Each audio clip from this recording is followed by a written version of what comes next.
You are live. All right, we are live. So Chris, if you want to start for us. Sure. Good evening, everyone. My name is Christopher Coretta. I'll be chairing this evening's meeting. I'm an associate real estate broker. I live in the historic Grove Place Preservation District. I also sit on the executive committee for the Landmark Society of Western New York, as well as serve as a trustee on their board. We're meeting tonight under extraordinary circumstances. Due to state and local emergency orders requiring social distancing, we amended the Rochester Preservation Board bylaws to allow us to conduct this hearing as authorized by the governor's and mayor's emergency orders and to waive other requirements in order to proceed with this online hearing. These waivers permit us to hold this hearing by teleconference with no in-person attendance, allow applicant presentations by teleconference, and require all public comments, both in favor of and opposed to the application, to be submitted in writing, by email, or by hard copy document mailed to the zoning office or deposited in the secured drop box located in the link entrance to City Hall. All written public comments were all required to be submitted by 5 p.m. yesterday. Although this hearing's been altered for some of our normal procedures, many things remain the same.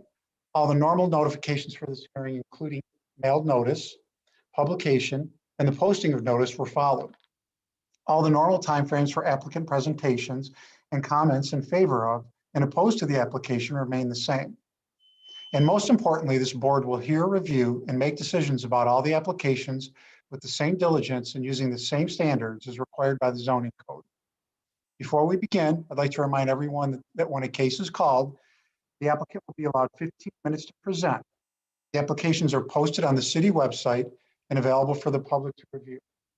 All applicants were advised to ensure that their applications were complete and included all information that they intend to present at this hearing tonight. As the application is presented, staff will, as reasonably as possible, show the pages of the application the applicant is addressing. Following our normal procedure, the board members may ask the applicant questions. If during the hearing the board determines that substantial new evidence has been submitted by the applicant during the presentation or is given in response to questions by the board, the case will be adjourned to the next announced hearing date to allow the public to review that new evidence and to submit additional comments.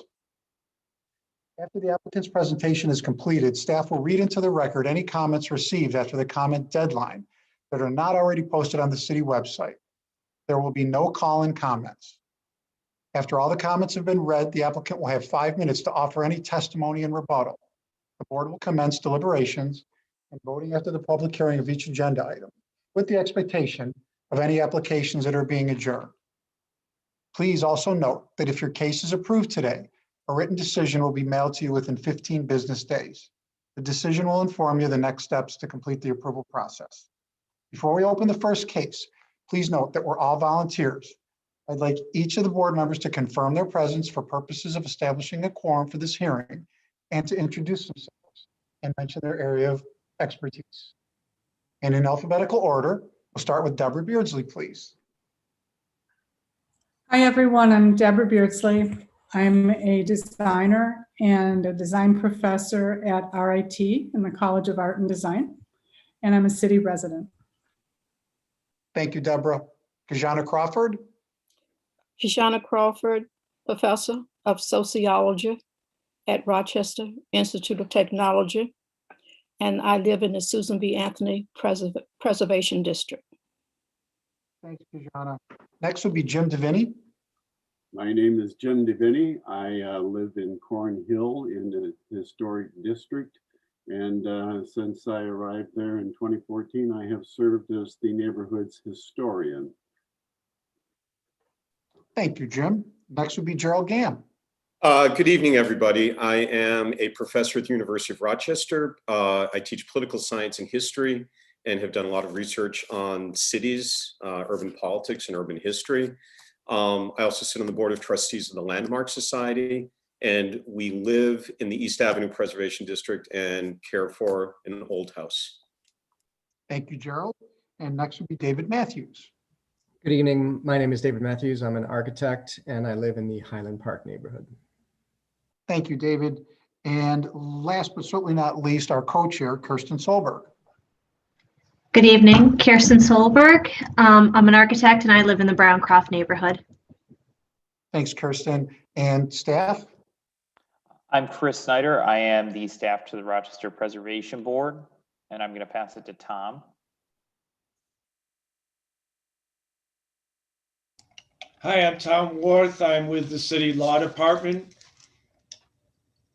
And then All right. Juan, if you want to introduce yourself as well. Juan Linares, support staff to the board, and I work in the permit office for the building codes. Great. Thank you, members and staff. Mr. Snyder, did you want to call the first case, please? Yes, let me just bring up the PowerPoint and I'll call the first case. Thank you. May I ask if Anna was introduced? Hi there, my name is Anna Keller. I work in the zoning office and I will be assisting Chris tonight with some back of house technical details this evening.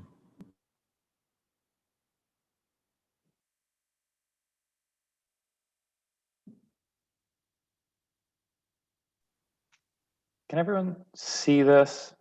Yes. Okay, perfect. I will read the first case for us. The first case is case 1, file A-021-20-21 for a certificate of appropriateness. The applicant is Mary Scipione, who is the project consultant, landscape architect. Address is 324 Culver Road and 1240 East Avenue. And the purpose is to legalize the installation of a 10-foot by 16-foot accessory shed structure at the rear yard of the single-family dwelling, and to remove an existing patio and landscape area in the rear yard and install a new 570 square foot bluestone patio, which will include a fountain and landscape area. This is a case that is currently under enforcement. All board members present have visited the site, and this is a returning case from the December 2nd, 2020 hearing. Great. Thank you, Chris. Mary Scipione, will you be the only one presenting this evening, or will anyone else be joining you?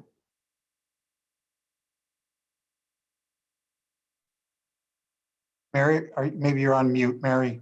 I'm sorry, I thought you guys were going to unmute me. Okay. Will anyone else be joining you this evening? No. Okay, great. Then I'll swear you in. Mary Scipione, do you solemnly affirm that the testimony you're about to give in this hearing is the truth, the whole truth, and nothing but the truth? I do. Great. Thank you very much. And we are ready for your presentation. Alrighty, so as you all remember, the last meeting, I showed you a proposal for a fountain court with a stone, a handmade stone table and landscaping. And we also had the shed attached to that application, and the shed was sent back to the drawing board so that the design expertise could be applied to that. And I apologize, I've never really presented myself to you guys or given you my bona fides, so I want to quickly do that. I have 2 design degrees, a Bachelor of Fine Arts and a Master's degree in Landscape Architecture, both in design. I've had experience working in New York City, in Milan, Italy, Western Massachusetts, and in the Finger Lakes region. 30 years of experience, 10 of which were in Milan. I have expertise in visual impact assessment and scenic quality assessment, and I've prepared assessments for major energy projects in the Northeast, including wind farms, cell towers, and transmission lines.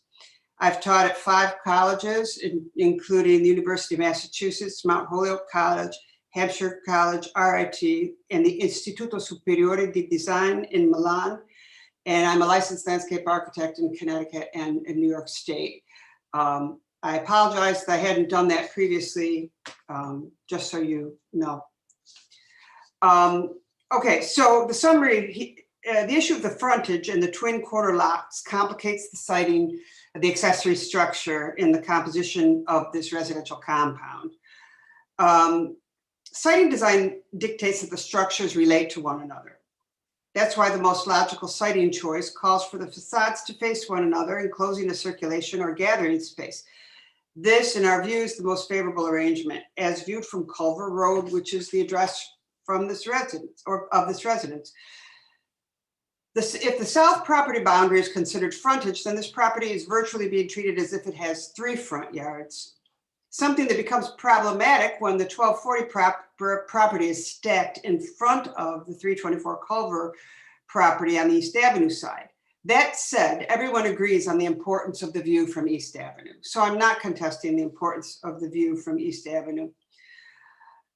We believe the most simple and mutually satisfactory solution is to mitigate the blank wall facing East Avenue, which is at a distance of approximately 187 feet from the right-of-way, entails wrapping the planting bed around the shed without changing its current position.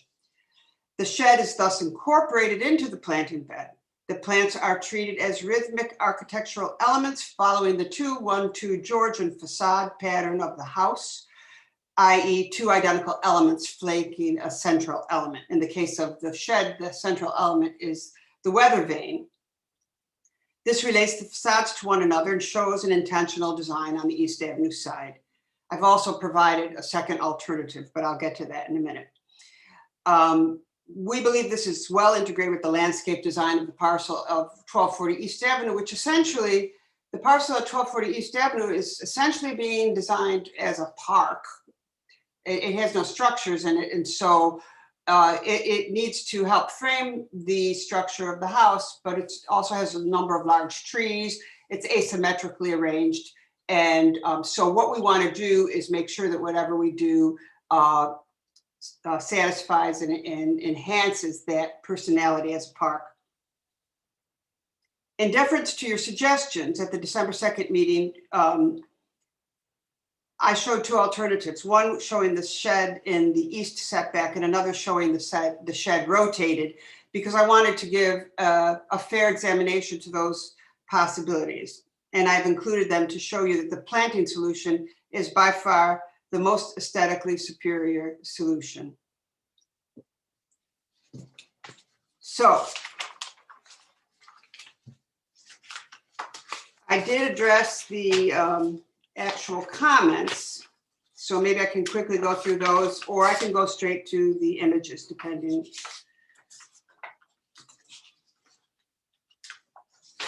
I apologize for my.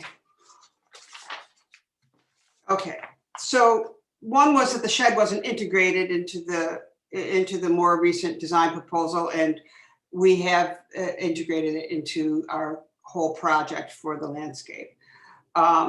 In terms of the shed sticking out with the blank wall, we feel we've addressed that issue. This is a mitigation, okay? So I'm not designing it from zero, I'm mitigation in an existing condition.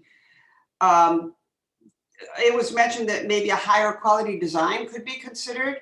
And I have to argue that a wooden shed made with doors and windows and shutters and a cupola is arguably a high quality shed. It's quite exceptional in that way. So I have provided further information. I did provide a description of the materials. The entire shed is made of wood. The siding is T111. So it is a plywood siding made to look like board and batten. The shed doesn't appear to complement the house, and we believe that doing this rhythmic planting, which isn't shrubbing it up, it's actually creating an architecture with the plants that responds to the architecture of the house. And we believe this integrates it with the landscaping. Now, as far as the relocation and configuration of the shed is, you can look at those images if you want to see. I think if Chris can pull that up, we can take a look at that. What pages are those, Mary, that you're looking for? Oh boy. It should be right after, 2 pages after that. Yes, here we go. Wait. This, oh, the other, okay, yep. You're getting there. Okay, so in this solution, first of all, that rectangular area in the turnaround, that kind of tongue that goes into the setback area is there for a purpose, which would be completely obliterated by putting the shed there. We couldn't put the shed in the ground area because it would be too close to the property line. I understand it needs to be 5 feet away. So whereas if we were to put it here, the best place would be to put it stacked right up against the property line. That would also require cut because it's on a slope and we'd have to dig it out and retain the soil there because there's a foot difference in elevation. Also, that's the snow storage area. And it was said, why can't you store the snow on the other side? Well, the whole layout of the driveway and parking lot were set up that way to do the snow storage. And we no longer have this pull-off area, which is used also for safety of the children because they're out in the circle often. And if someone comes with a delivery or something, they're able to park in that location, leaving the area free and safe. And when they pull out to leave, also they would have good visibility. If we did store snow there, it would block the shed doors. And we also would be presenting a blank wall to the neighbor to the east. So that one was considered not an appropriate solution for the owner. Going to the next solution with the rotation.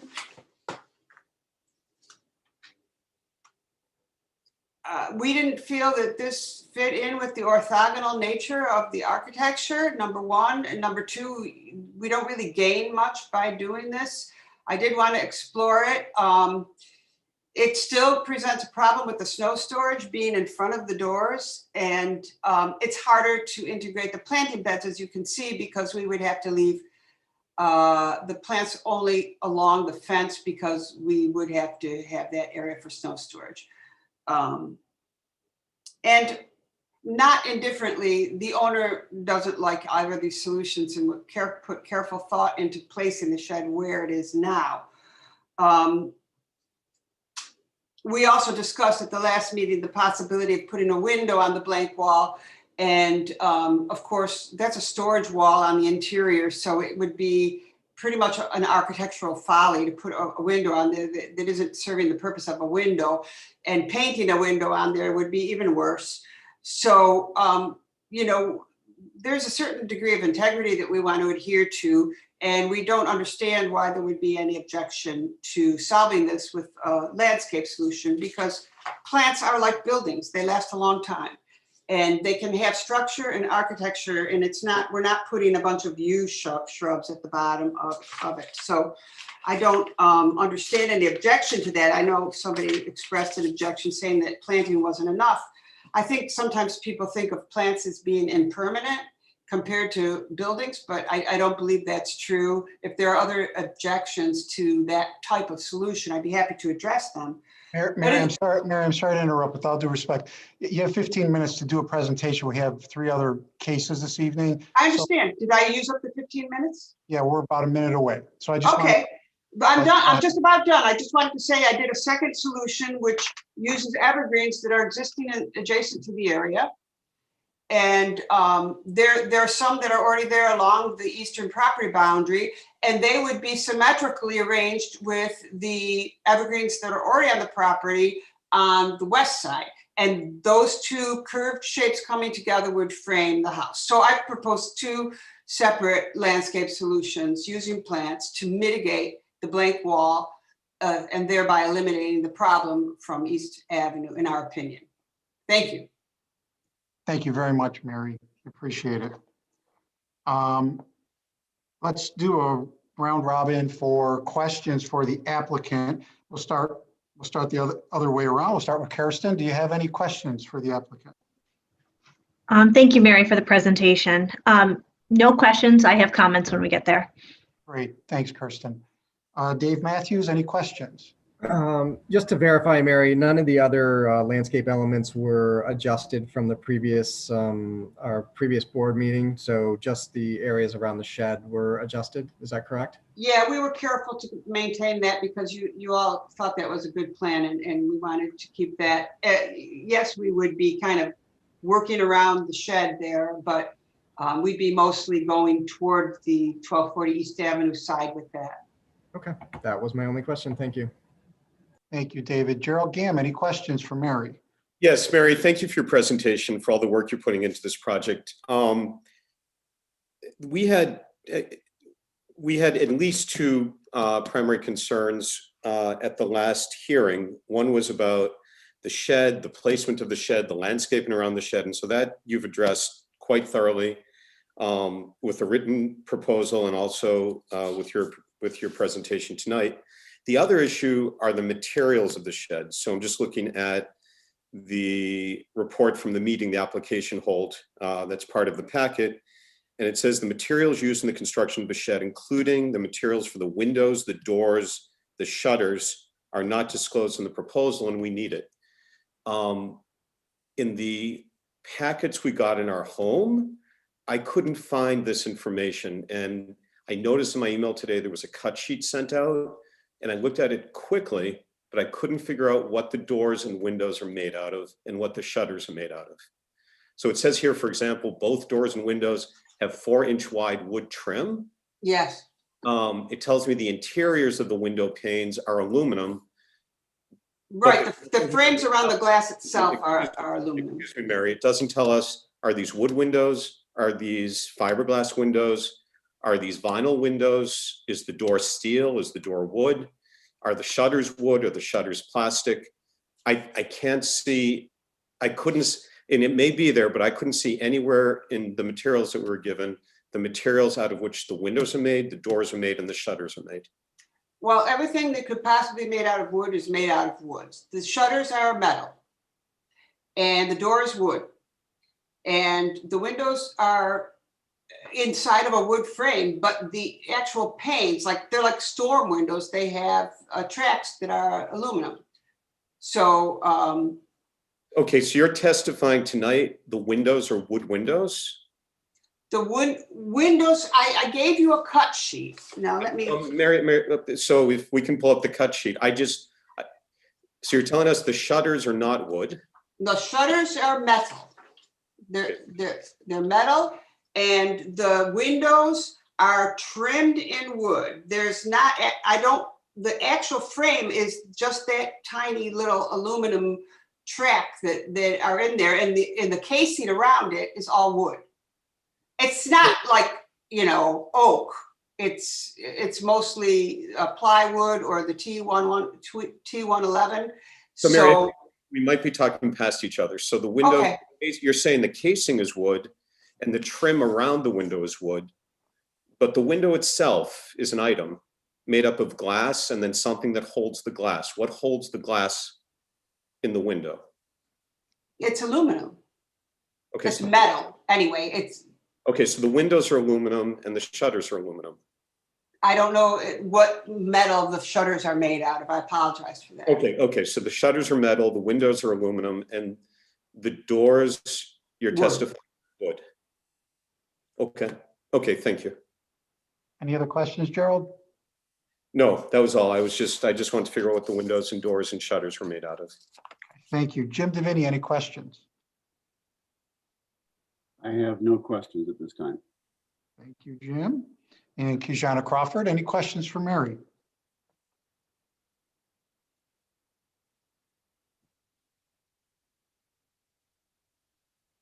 Kijana, do we have Kijana? Sorry, okay. All right, on page 23, okay, you're saying that the interior frame of the window panes and tracks are aluminum.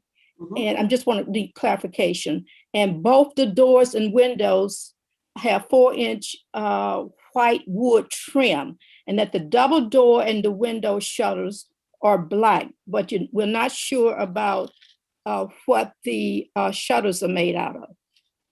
Just I'm sorry if you didn't hear when we were talking with Gerald, we clarified that the shutters are metal. They're stamped. Okay, metal. Okay, I just wanted to hear it. Okay, thank you. No further questions. No further questions. Okay, thanks, Kijana. I have no questions. Deborah Beardsley, questions? I don't have any additional questions. Thank you. Great, thank you. Okay. Chris Snyder, do you have any testimony, any public testimony you'd like to share with us? There was no public testimony provided for this case tonight. Just as a reminder to the public, all public testimony was due 5 p.m. Yesterday, February 2nd, the day prior to the hearing. Great. Okay. Did you want to put up the deliberation sheet, Chris? Yep. So I'll read that. Thank you. Get through here.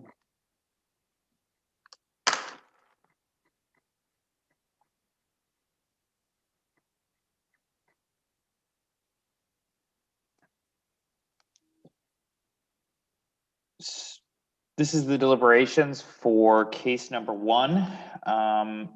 During deliberations, board members review cases and take action by voting. There is no participation by applicants or the public.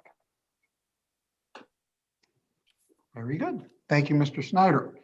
And I guess we'll start with Kirsten, your thoughts on this proposal. Sure. Again, Mary, thank you for revisiting this. I think the integration of the shed just makes the plan more elegant. And I think our biggest criticism last time was that the design just stopped short at the shed. So the shed itself, I don't doubt the quality of it. I think that I'm just looking for the historic compatibility at this point. My only comment would be just the width of the shutters. If this came to us as a fresh application, we would say that those shutters had to be as wide as it would be required to shut over the windows. That would be my only comment there. In terms of the landscape design, I'm convinced that the location that you are proposing is the right one after seeing the due diligence of the different options. You offered 2 rendered images, one on page 14 and one on page 21. My preference is the one on page 21, largely in that the first one, in my opinion, almost highlights the shed more than hiding it. And I like how the second image, it hides the shed and it really creates almost like a book-ended, almost frames the vista of the house, if you will, more so. So in my opinion, that's the right solution. And I feel good about that. Okay. Those are my comments. Thank you, Kirsten. Dave Matthews. Yeah, thanks, Mary, for doing not only the options so we can see that you put some study into it, but the addendum, which was the one that Kirsten was referring to. And I think I agree. Preserving the park-like setting with screening the shed as much as possible really made sense to me. The shed is really considered an outbuilding, and I think it was prominent in the prior applications, and now it tends to disappear from East Avenue. So I think you achieved what I was looking for in the design with the full screening. So I appreciate that.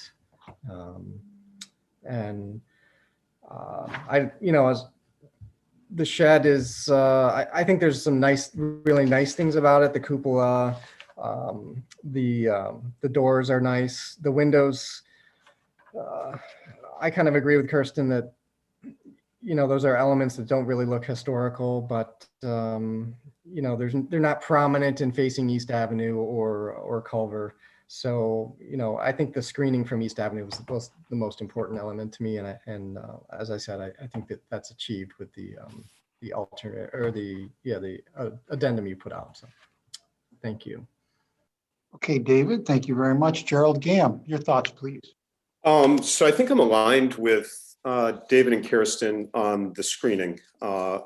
It helped enormously, Mary, to be able to see sketches of relocating the shed, of changing the axis of the shed. Seeing that and seeing the complications in doing it helped to explain the siting of the shed. So I'm satisfied with the siting of the shed. I entirely agree with Kirsten. I would have trouble approving the screening on page 16, because I think Kirsten's right. I think the thin trees or bushes call attention to the shed and highlight the shed.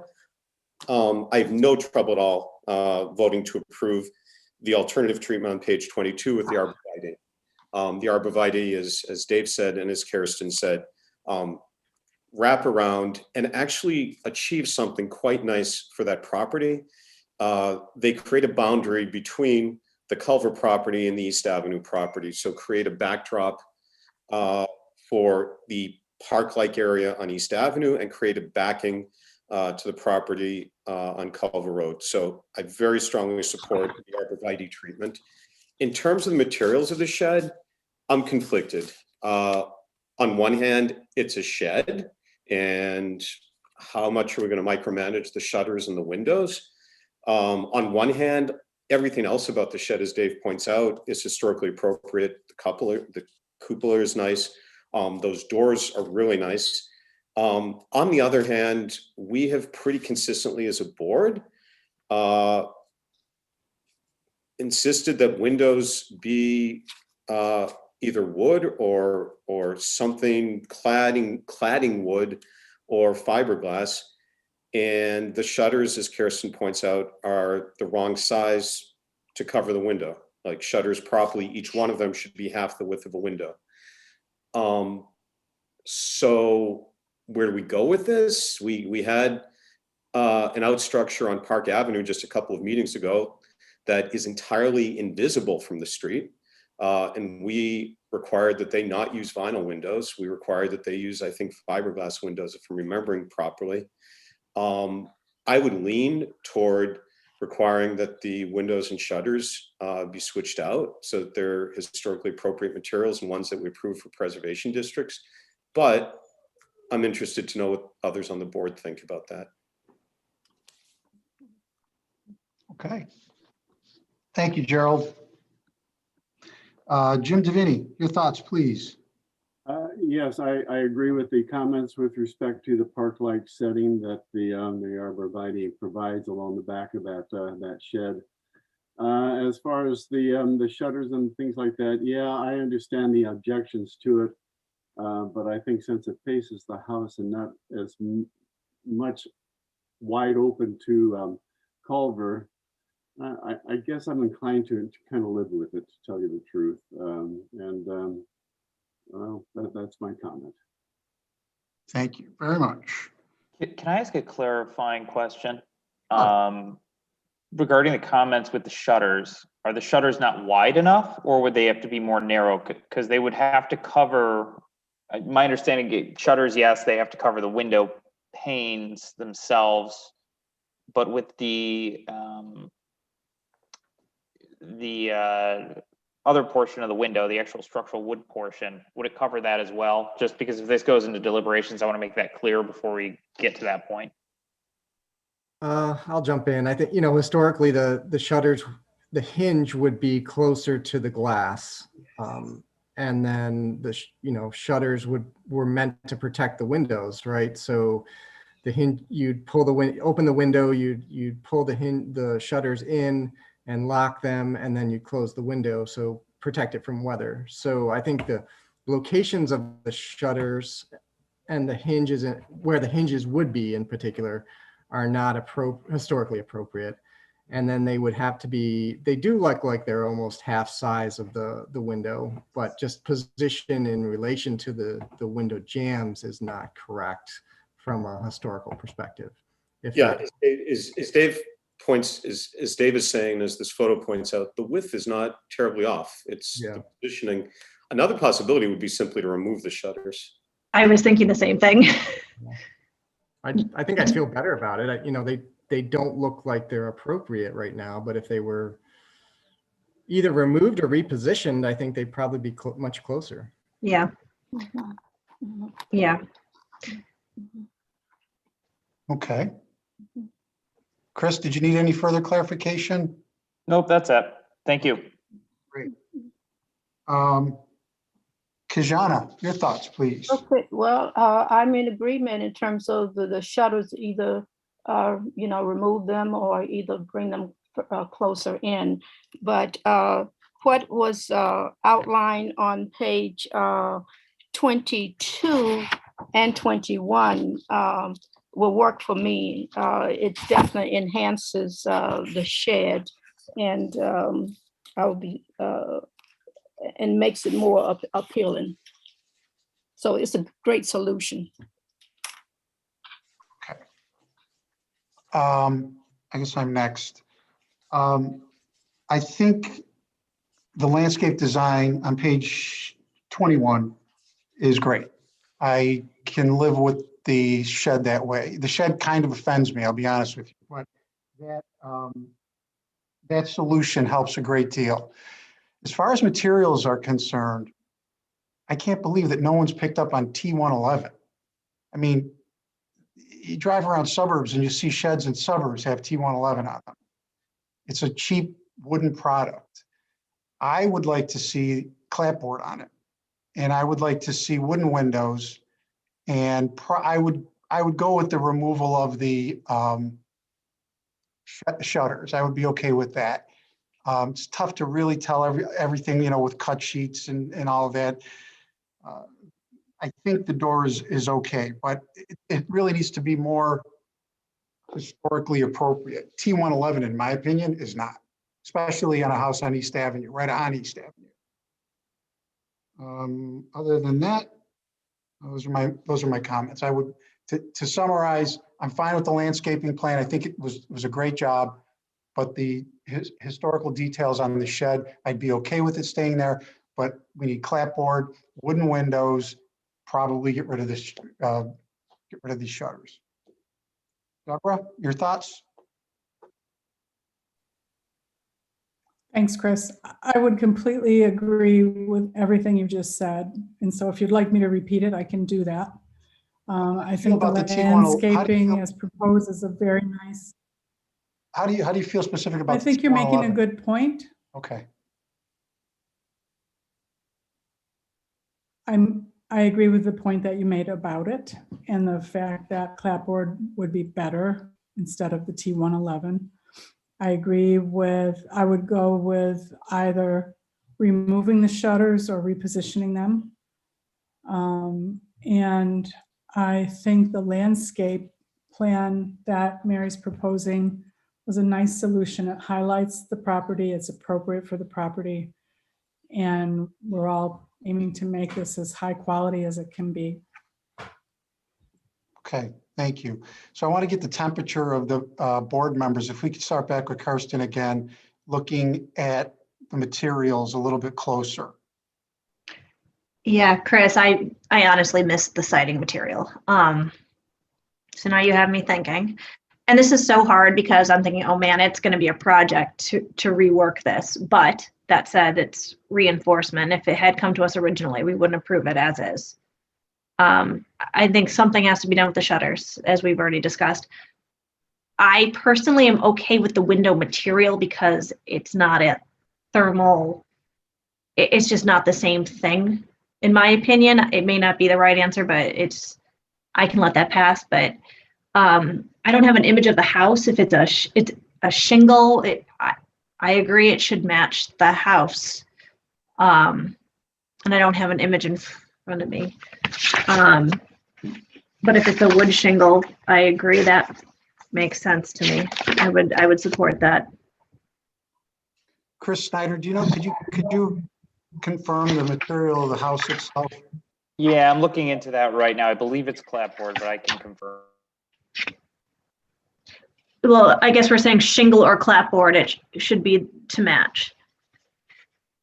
Okay. Right, it is one of the other. It's white. It's either shingle or clapboard. I think clapboard, but I'm not sure either.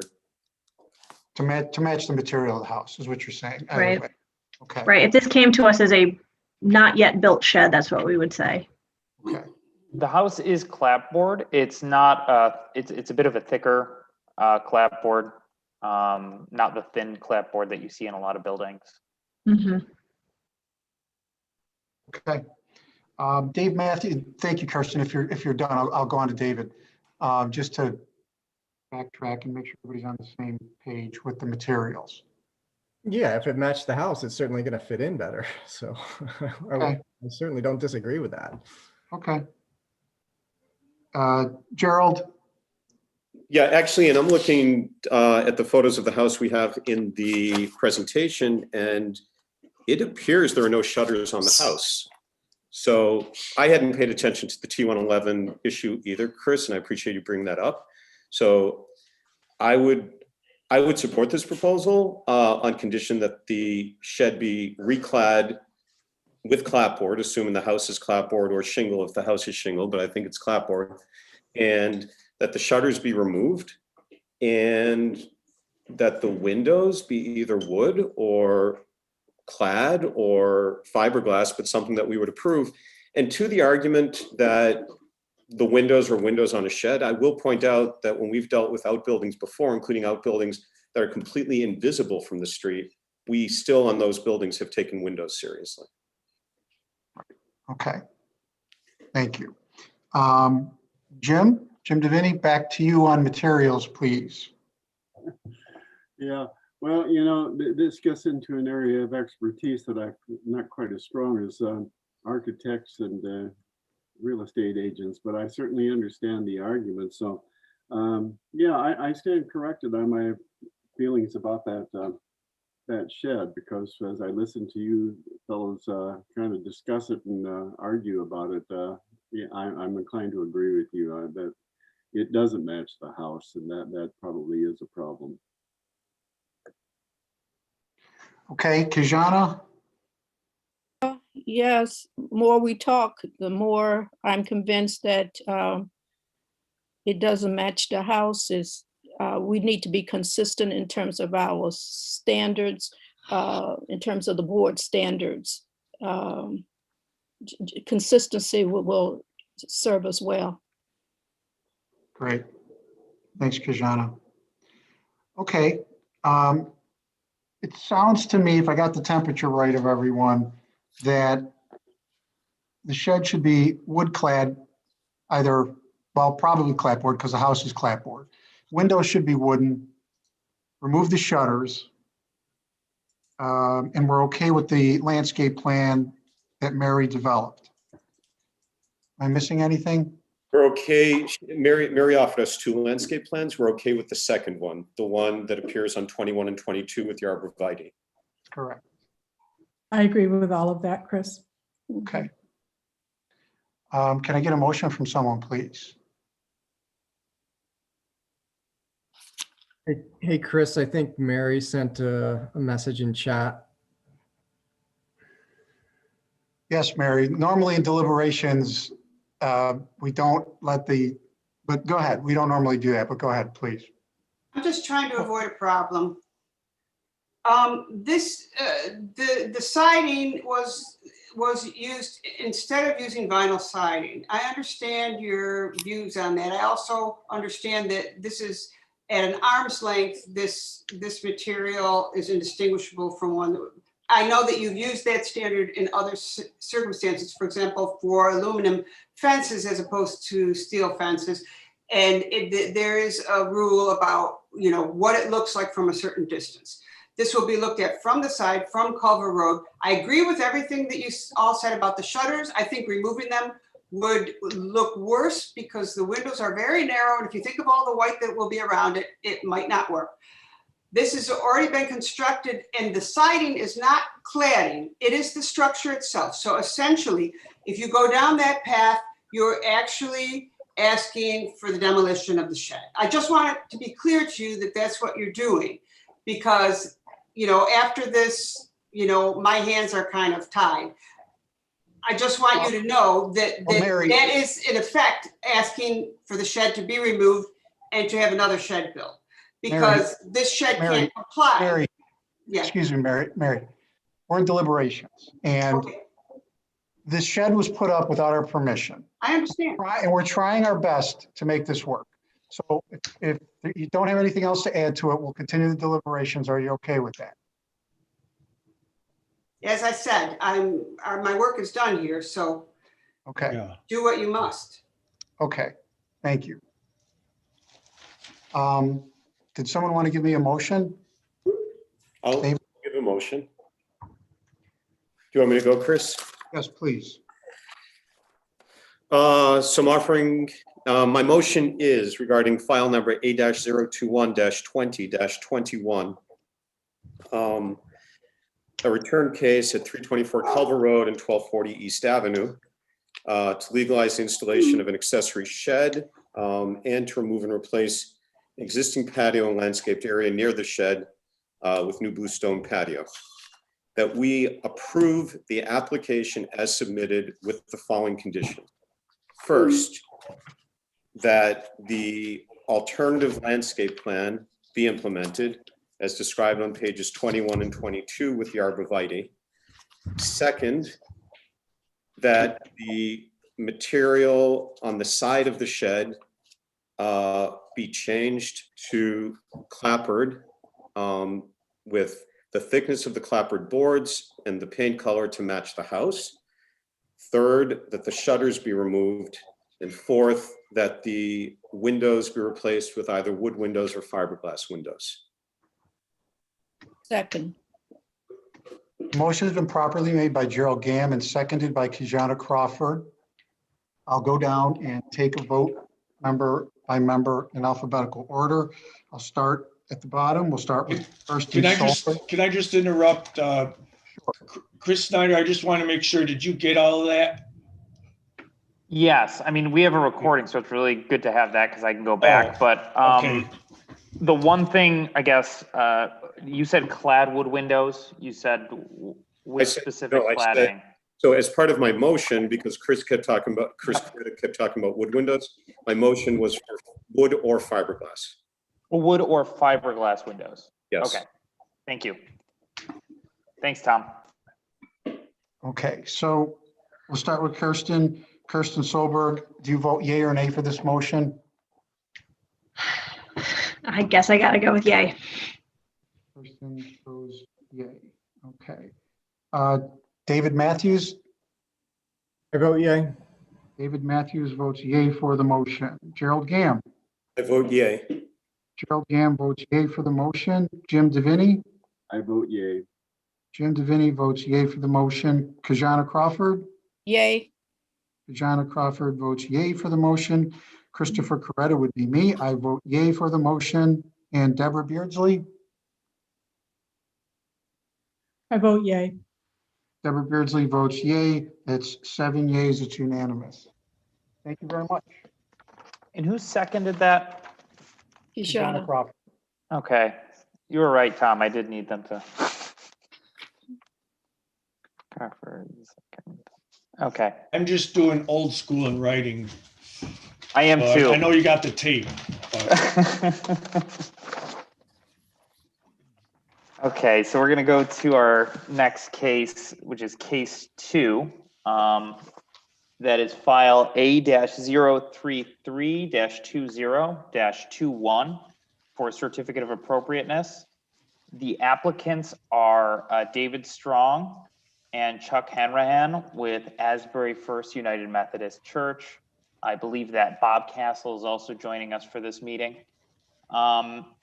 The address is 1010 East Avenue, and the request is to install 27 4-by-8 foot raised planting beds for use as a community vegetable garden at the rear yard of this church property. This project includes the removal of 4 mature trees in the rear yard. All board members present have visited the site. Thank you very much, Mr. Snyder. For this evening, we have David Strong and Chuck Hanrahan. Is there anyone else that will be submitting testimony this evening? No, I don't. Okay, so I need to swear you both in. So we'll start with David. David Strong, you solemnly affirm that the testimony you're about to give in this hearing is the truth, the whole truth, and nothing but the truth? Yes, I do. Thank you, sir. And Chuck Hanrahan, do you solemnly affirm that the testimony you're about to give in this hearing is the truth, the whole truth, and nothing but the truth? Yes. Great. Thank you, gentlemen.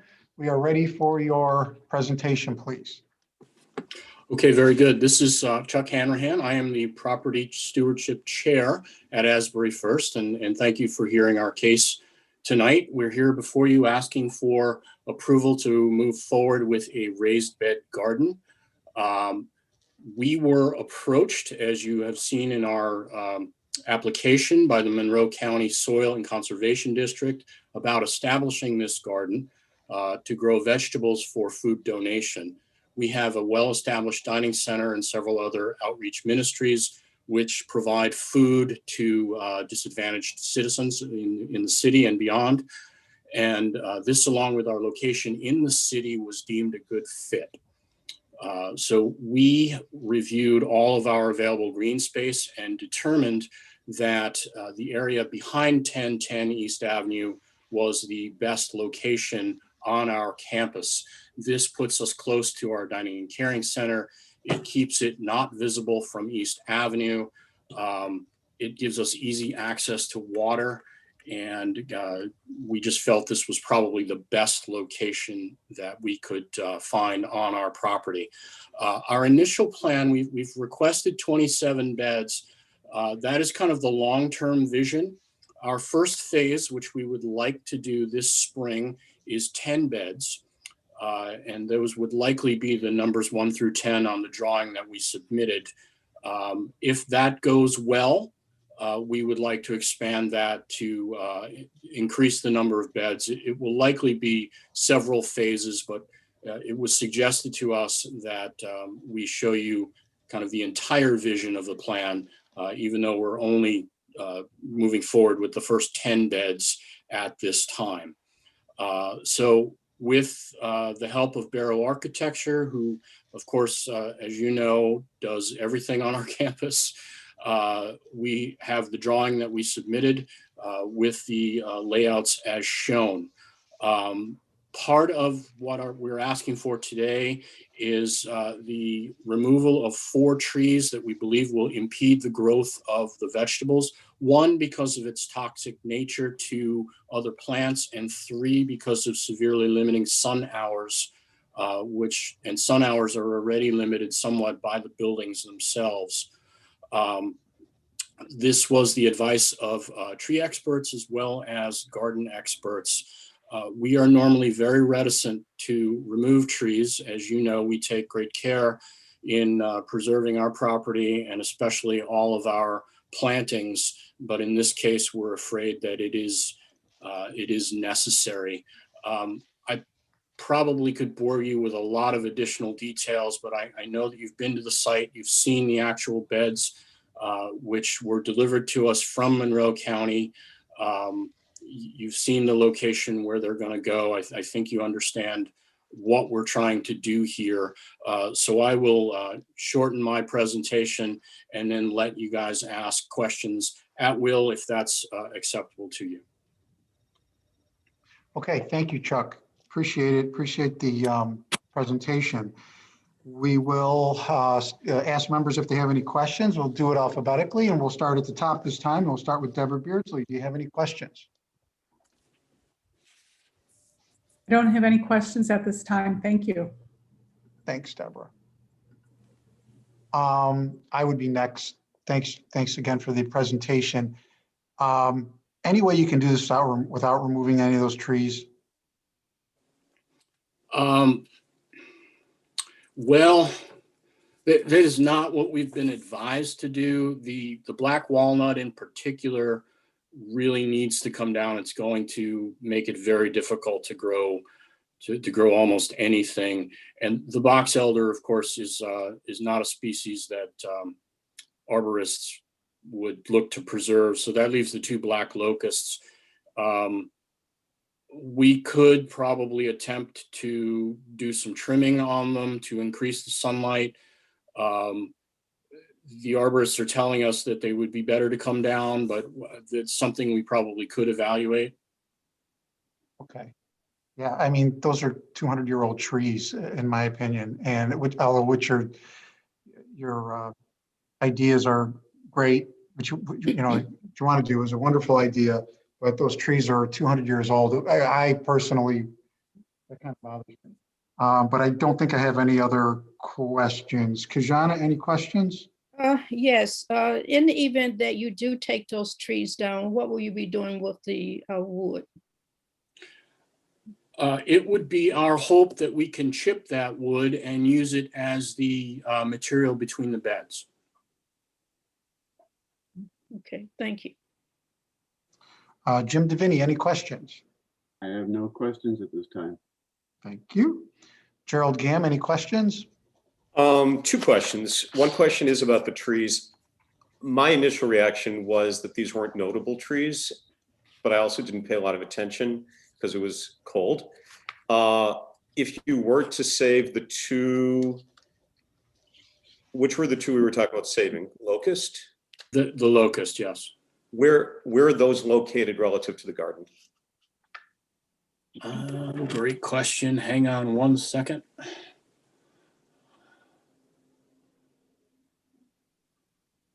The locust are the two southmost trees. Southmost. Okay, so the two closest to the building. Correct. And I have no ability at all to figure out where sun comes from. Are they in the path of the sun? Are they between the sun and the garden? Well, it largely depends on the time of year for sun angle, but the sun would move east to west. So it's going to come up over our building. So we're missing kind of a lot of the morning sunlight because of the building. It will then shine until it passes over those trees. And then the trees will impede them. My understanding is for the bulk of the growing season that the sun is slightly north of directly overhead. So the outermost branches are probably the worst part of it. And we may be able to trim those. I don't know. There is a photo of the trees in the application.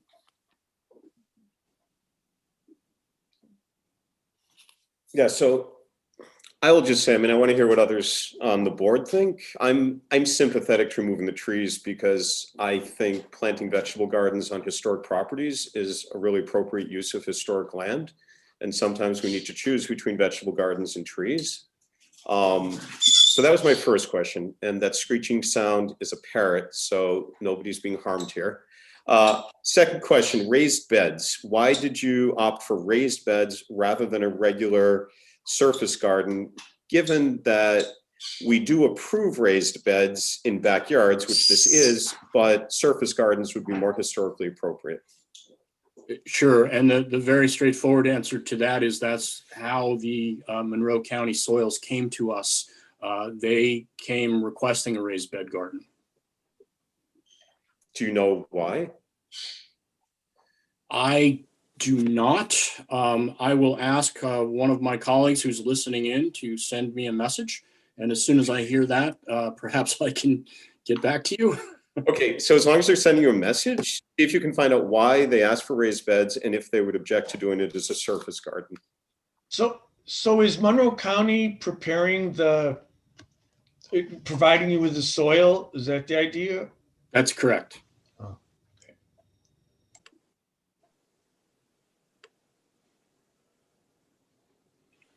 Okay. Hey, Gerald, do you have any other questions? Yeah, that's all for me. Okay, thank you. David Matthews, any questions? Well, I'll kind of chime in here. I have 4 raised beds in my backyard. I've built a number of them over the years.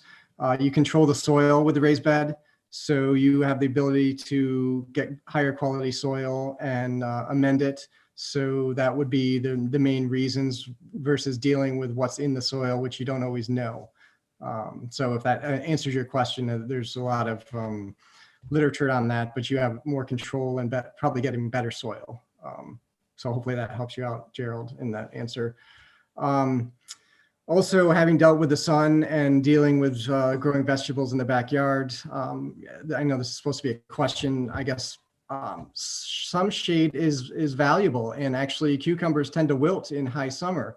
So having some shade from the 2 locusts might be valuable depending on what kind of crop you're growing. So, and I agree, I've had black locust just destroy, or black walnut destroy things in one of my previous yards. So that tree definitely has to go if you're going to grow anything else. But I could tend to kind of agree with Chris that if you're open to it and trimming back the locus, it might actually give you some better conditions for certain types of vegetables, the ones that are going to wilt, particularly in the afternoon times. So I think I would, if you were open to it, I would tend to maybe try to keep those and trim them back, but give yourself some shade if that's a possibility. So I know those weren't necessarily questions, but I wanted to just interject in there a little bit from some experience in trying to grow food in your in the raised beds. So Okay. thank you. Anything else, David? No, I agree. You know, it's great. And the more opportunity we can have urban gardens, I'm a proponent for, and certainly I don't have any other questions. I think just the fact that what you were going to provide between the beds, if you're just going to mulch the trees, that would be great. That was my only question. Were you going to try to leave grass or provide some other landscape material between the beds and pathways and everything? So, yeah, we didn't feel grass was very practical in there, and we wanted to keep weeds down. So we would prefer to mulch wood chip ideally. Yeah, that would make sense. And then just the transition from the mulch to the sidewalk or the other pathways, I think I don't think you've shown anything on here, but you know, just making sure that it continues to look organized and absolutely. Okay, thank you. And Kirsten Solberg, any questions? Questions? No, thank you. All right, thank you. Okay, Chris Snyder, back to you for any public testimony if we have any. There is no public testimony for this case tonight. As a reminder to the public, all of the public testimony comments were required to be submitted yesterday at 5 p.m. Very good, thank you. And if you would be kind enough to put up the deliberations page. So these are the deliberations for case 2. During deliberations, board members review cases and take action by voting, and there is no participation by applicants or the public. Very good. So we're starting at the top with Deborah. What are your comments, your thoughts on this case, Deborah? I think this is a really well thought out case. I agree with comments related to cutting down the black walnut trees, and they have quite a reputation. And I also think that trimming the locust instead of cutting them down is a really reasonable and possibly very helpful solution. It sounds like the plan is to have a really clear, organized arrangement of beds, and also mulching the trees and using that for pathways. Sounds like a really nice, high quality decision. I support it. Thank you, Deborah. I would be next. I would totally agree with that statement and those thoughts. I would back it that way. My only question probably I think it'll go to Chris or Tom. You know, we could just simply say we would allow, if we all decided and voted to say it was fine, but trim the trees. You know, how do you define trimming the trees? You know, we don't want an arborist to come in and just, you know, cut it in half. Is there a way to detail that, Chris or Tom? I would say there isn't really, unless we had some sort of plan proposed, it would be difficult for us to manage what expectation there is from the board, because we don't know what that expectation is. You know, we don't know where the branches are located on the trees themselves. There's a lot of variables there that I wouldn't be comfortable making it as a staff decision to monitor the trimming of those trees. Okay, so then we would need specific details, or maybe have them come back with a trimming plan. That's the kind of. Could I ask a question? Yeah. Okay, so they have a proposal in front of us that's been publicized to neighbors and everybody else to completely remove 4 trees. Mm-hmm. So nobody would be shocked if we decided they could remove 4 trees. Couldn't we make it a condition of the proposal that they could remove 2 trees and trim the other 2 trees and leave it up to them to trim them? Given Well, that's what I'm saying. Yeah.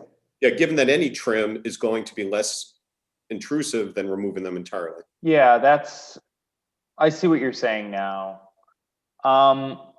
Yeah, I mean, the board would have to have the expectation that, I don't know what expectation the board would have in terms of the trimming though. Do you get what I'm saying? How much is going to be trimmed? There's a wide variation there. I would be comfortable if you wanted to make a condition that says that the trees be trimmed to allow for some shade, then that would be fine. But that would be with the understanding from the board that there's a lot of variables at play there. I don't know if anyone has in their mind what a specific vision of a trimmed tree would be on this site. But that's the sort of thing I think about when we look at conditioning something.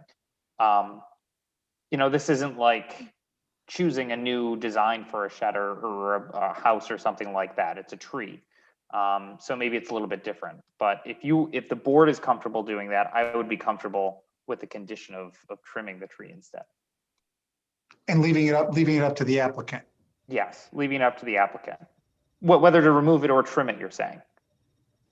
Well, Or leaving up the... No, my question to you was, if we decide that they can trim the trees. Yes, leaving it up to the applicant.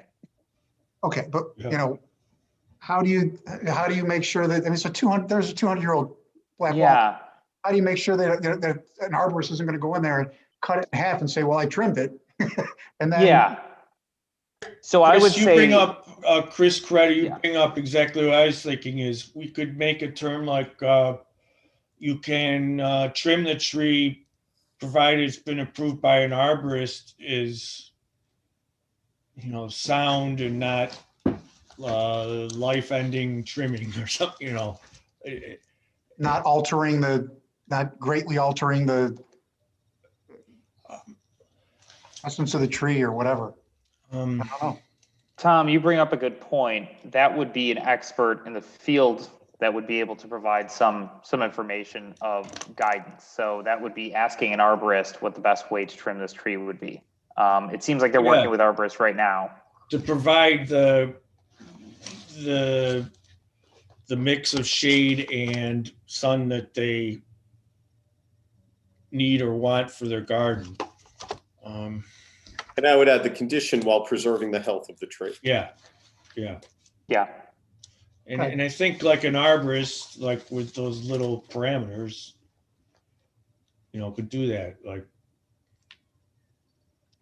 say that this design's not going to harm the tree's viability,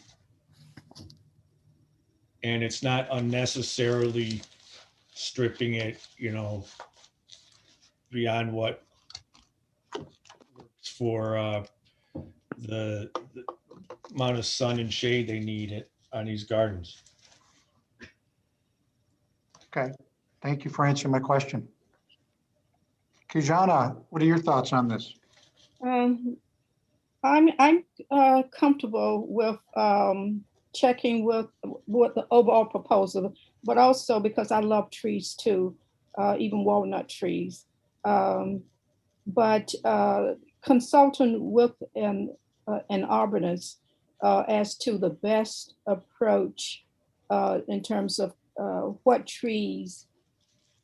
trees should be cut back that will give the maximum growth for sustaining a raised bed garden. So I'm fine with whatever terminology that we come up with that is going to reflect that. Okay. Thanks, Kijana. Jim Divinity? Yeah, I like the idea of the garden. I think that's certainly an activity that's entirely appropriate to the church. I like the partnership with the Monroe County Agency. I think that recommends this proposal quite a bit.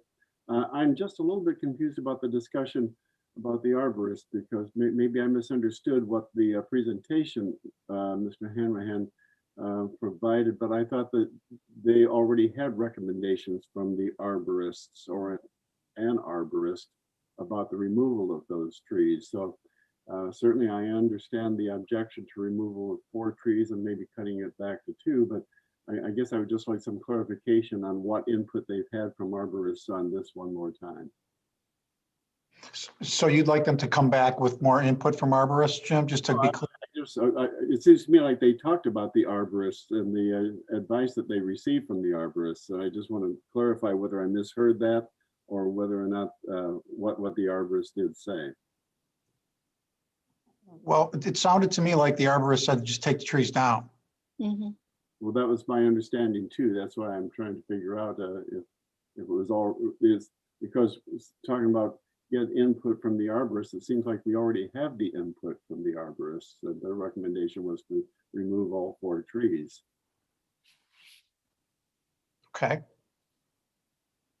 How do you feel about the tree removal? Well, you know, when I first read the proposal, I gasped a little bit when I saw that line. But you know, clearly the the black walnut is toxic, and I certainly understood that. And it seems like everybody's okay with 2 of those trees going down. But again, I'm just trying to understand if the arborist had some recommendation about removing all 4 trees that had to do with its impact on the gardens themselves. Yeah, well, the way I understood it was they wanted all 4 trees taken down for the best health of the garden. But personally, the way I feel is, I mean, I might compromise and say you could trim the trees, but I don't think you should be taking very old trees down on East Avenue. Just my thought, my opinion. Yeah, and Whoop, Tom, we lost you for a second. the applicant, you know, who worked with the arborist, you know, indicated that they were open to this approach, that they didn't feel that, for whatever reason, they didn't feel like the arborist had given them an opinion that would say this garden would be entirely precluded if we allowed the 2, what's the 2 trees that proposed to remove if we allowed those to remain? I think it's a black walnut and a, does anyone know the other one? The locust. Maybe the applicant can tell us. An elder tree. Where is that in the application? But there's simply In the application. trees. Page 7 outlines what kind of. Yeah, so they said the 2 black locusts. They said the 2 southernmost ones. I'm sorry. Yep. So the applicant, when asked about that option, and who is, you know, been in contact with the arborist, has said they think that could work, or at least is worth a try. So that's how I feel about that. We would be seeking in this instance where we would say you could keep the trees and just trim them as necessary. We'd be asking for an opinion from the arborist on a different set of facts. See, Jim, what I mean? Like that we wouldn't be asking their opinion.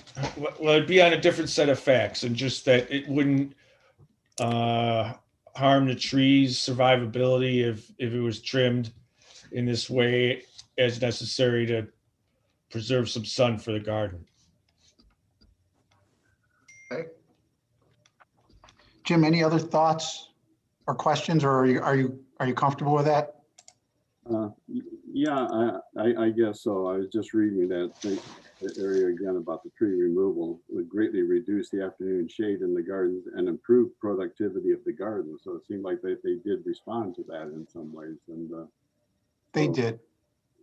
So no, that's all I have to say. Okay, thank you. Gerald? So I would approve the proposal as written. I don't love raised beds, but I understand the logic for raised beds, and they're hidden behind the house. And our preservation standards allow raised beds as long as they're in backyards. So I'm okay with raised beds. And we frankly have a huge vegetable garden behind our house. And it needs a tremendous amount of sun. Even the cucumbers need sun. And our vegetable garden is not near buildings. And This is a series of gardens that are directly behind a very large structure. There's another large structure just to the west of this garden. And I read the proposal as saying we haven't checked with an arborist. I don't see any evidence in the proposal that they've talked to an arborist. Instead, they're talking to people who know how to grow vegetables. And the advice is you already have these two big buildings that are going to be shading the structure much of the day. If you're going to grow most vegetables, you need to maximize sun, and these trees are going to get in the way. They're in the backyard. They weren't, to my eyes, all that prominent. I would be fine removing the 4 trees. If I'm in the minority and there's not support for removing the 4 trees, I would then agree to whatever the rest of you agree to. But I think it's fine for them to plant a vegetable garden and take the trees out. And if you don't want to remove the 2 black locusts, then I would trust them to trim the trees with the advice of an arborist to preserve the health of the trees and to increase the amount of sunlight that comes through. Thank you, Mr. Gam. Mr. Matthews? All right. I guess building on what Gerald said, I think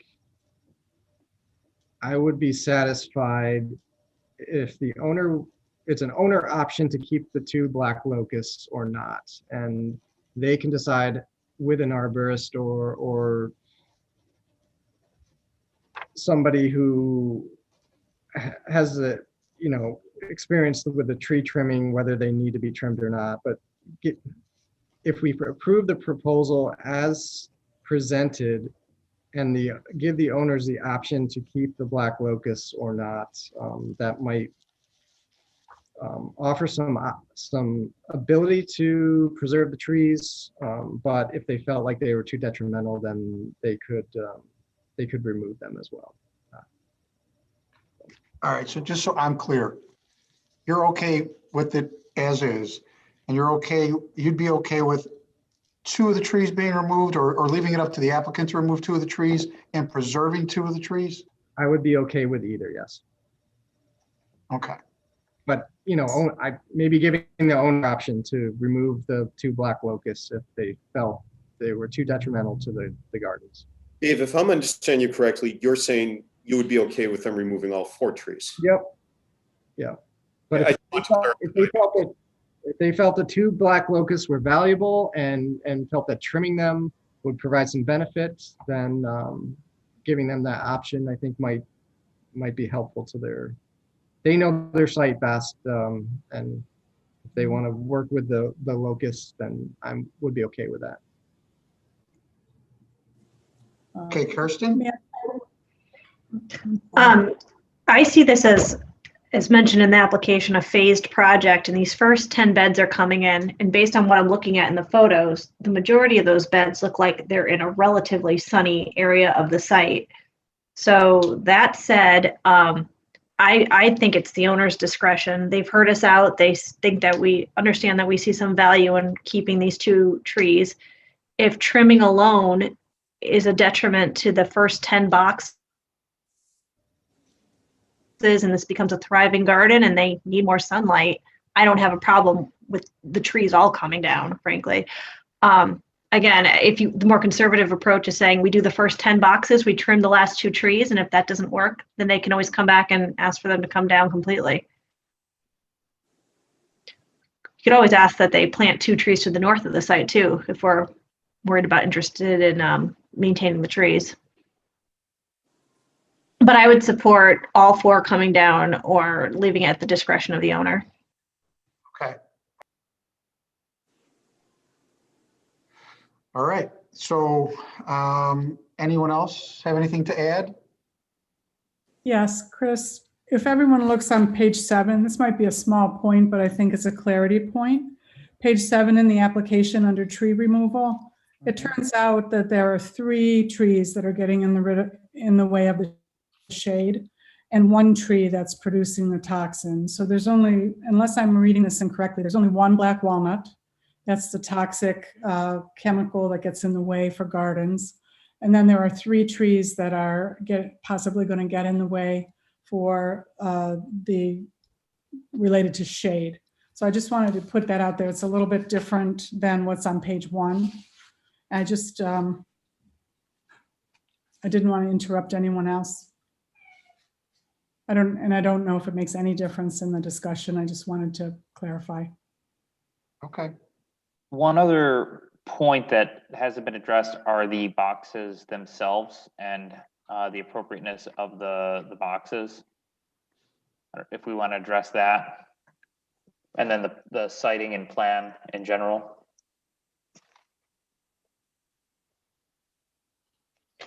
So I think if we're going with raised beds, that the wood that's being used for the boxes is appropriate for raised beds. The siding of the raised beds seemed appropriate to me. I spent a lot of time walking up and down East Avenue to make sure you couldn't see this from the street. And it's appropriate to have a vegetable garden on a historic property. So I thought the materials were historically appropriate. Surface gardens would be better than raised beds. There's no question about that in terms of a historic property, but our standards allow raised beds behind the property if they're not visible from the street. And the locating of the bed seems fine. I agree. I would agree. Thank you, Gerald. I do too. Yes. Okay, so if I have the temperature right here, I believe Kirsten, David, Gerald, and Jim, and Deborah, I think Deborah, are okay with potentially removing the trees. Maybe trim them if possible. If they can't trim them, you're okay with removing them. Is that about right? Yes, Kishana too. Kishana too? Okay. Correct. All right. Well, would someone like to, Kirsten, would you like to give me a motion? Oh, sure. I could try. I'd like to make a motion for case number 2, file A-033-2021 to install the, I guess this is a question, are we approving all 27 boxes or the first 10? Well, the way it's presented, so. The full 10, the full 27 then. 27, Okay. The approval to install 27 4-foot by 8-foot raised planting beds as a community vegetable garden with the removal of up to 4 trees or true trees with 2 trees trimmed at the discretion of the owner. Second. Does that work? Yes. I think it does work. Thank you. Okay. So a motion has been properly made by Karsten Solberg and properly seconded by Kijana Crawford. I'll do a roll call vote. Can I And just clarify, the motion, Kirsten, allows them to remove all 4 trees if they want. that's That's correct. my motion. That is her motion, yes. Okay. So we'll start with Deborah. Deborah, do you vote yay or nay for this motion? I vote yay. Deborah Beardsley votes yay. Christopher Coretta, I have to vote no. I really want the trees to stay, but Kijana? Yay. Kijana votes yay. Jim Deviney? Yay. Was that a yay, Jim? Yay. Yes. Yay. Jim Deviney votes yay. Gerald Gamm? Yay. Gerald Gamm votes yay. David Matthews? Yay. David Matthews is a yay. And Kirsten Solberg? Yay. Kirsten is a yay. So that is 6 yays and 1 nay. Thank you very much.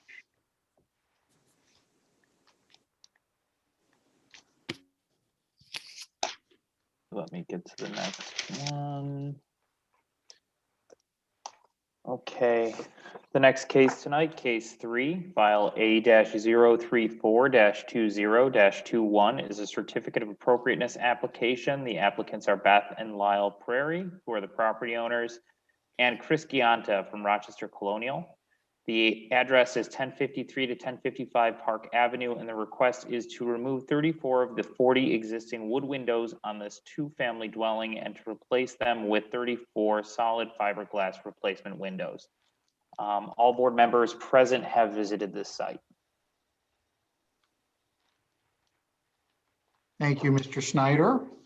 So we have Beth and Lyle Prairie and Chris Gianta will be providing testimony tonight. Is that correct? That's correct. All right, and I just need to swear you in. Beth and Lyle Prairie, do you solemnly affirm that the testimony you're about to give in this hearing is the truth, the whole truth, and nothing but the truth? Yes. Thank you. And Chris Johnson, do you solemnly affirm that the testimony you're about to give in this hearing is the truth, the whole truth, and nothing but the truth? Yes. Thank you very much. Chris Snyder, I'm sorry, and I might have missed it, but did you mention which members visited the site? Yes, I did. Thank Okay. you. Thank you. We're good. And we're ready for your presentation, please. Okay, first of all, we would like to thank Chris Snyder for guiding us through this process and the assistance he provided in putting together this proposal, as well as Chris Gianta, who did a lot of work. And we'd like to thank the Preservation Board for your time and for your consideration. As you can see from the letter we wrote, we purchased the property back in 2012 with the idea of it being a rental property. But we looked at many homes, and Beth happens to love historic homes. And after 30 years of marriage, I've grown to love them, let's say. One of Beth's criteria when we were searching for a home was that we would someday perhaps renovate it and live in it ourselves. It's been rented solidly since we purchased it. One of the tenants was able to purchase her own home. She had been there for 15 years, maybe longer. And the other tenants graduated this year. So for the first time, we found both sides were empty, and we decided to make the move to renovate them and utilize their property ourselves. We have tried to be good stewards of the property. We have updated it somewhat. We have refinished floors, tried to provide a comfortable property for our tenants to live in. Right now, we're currently renovating both kitchens and both bathrooms, again, with the idea acknowledging the fact that it's a 1900s homes and trying to pick finishes and flooring, et cetera, that would have been used during that period. As Chris Snyder said, we are asking to replace 34 of the 40 windows, not touching the leaded glass windows, which are quite beautiful. We've chosen this product because of its energy efficiency, the ability to paint it, the trim color, if we desire, or if you recommend, and we can remove the aluminum storm windows, many of which are in disrepair. In the body of the proposal, you'll see examples that we think are replacement windows in the neighborhood. You'll also see an evaluation of the windows and pictures of the current condition. After both tenants moved out, while we were waiting for the renovations to start, we decided to paint the interior ourselves and noticed just how bad the condition of the windows were. You also see in the body of the proposal examples of this product used in Rochester homes. And I think with that, again, thank the Preservation Board for hearing our case, and move on to questions if you have any. Well, great. Thank you very much for the presentation. We'll go through and have the board members ask any questions if they have any. We'll start with Kirsten Solberg. Kirsten, any questions? I very much appreciate the thorough review that was provided with the windows, because it's so difficult for us to understand the condition from just the sidewalk. I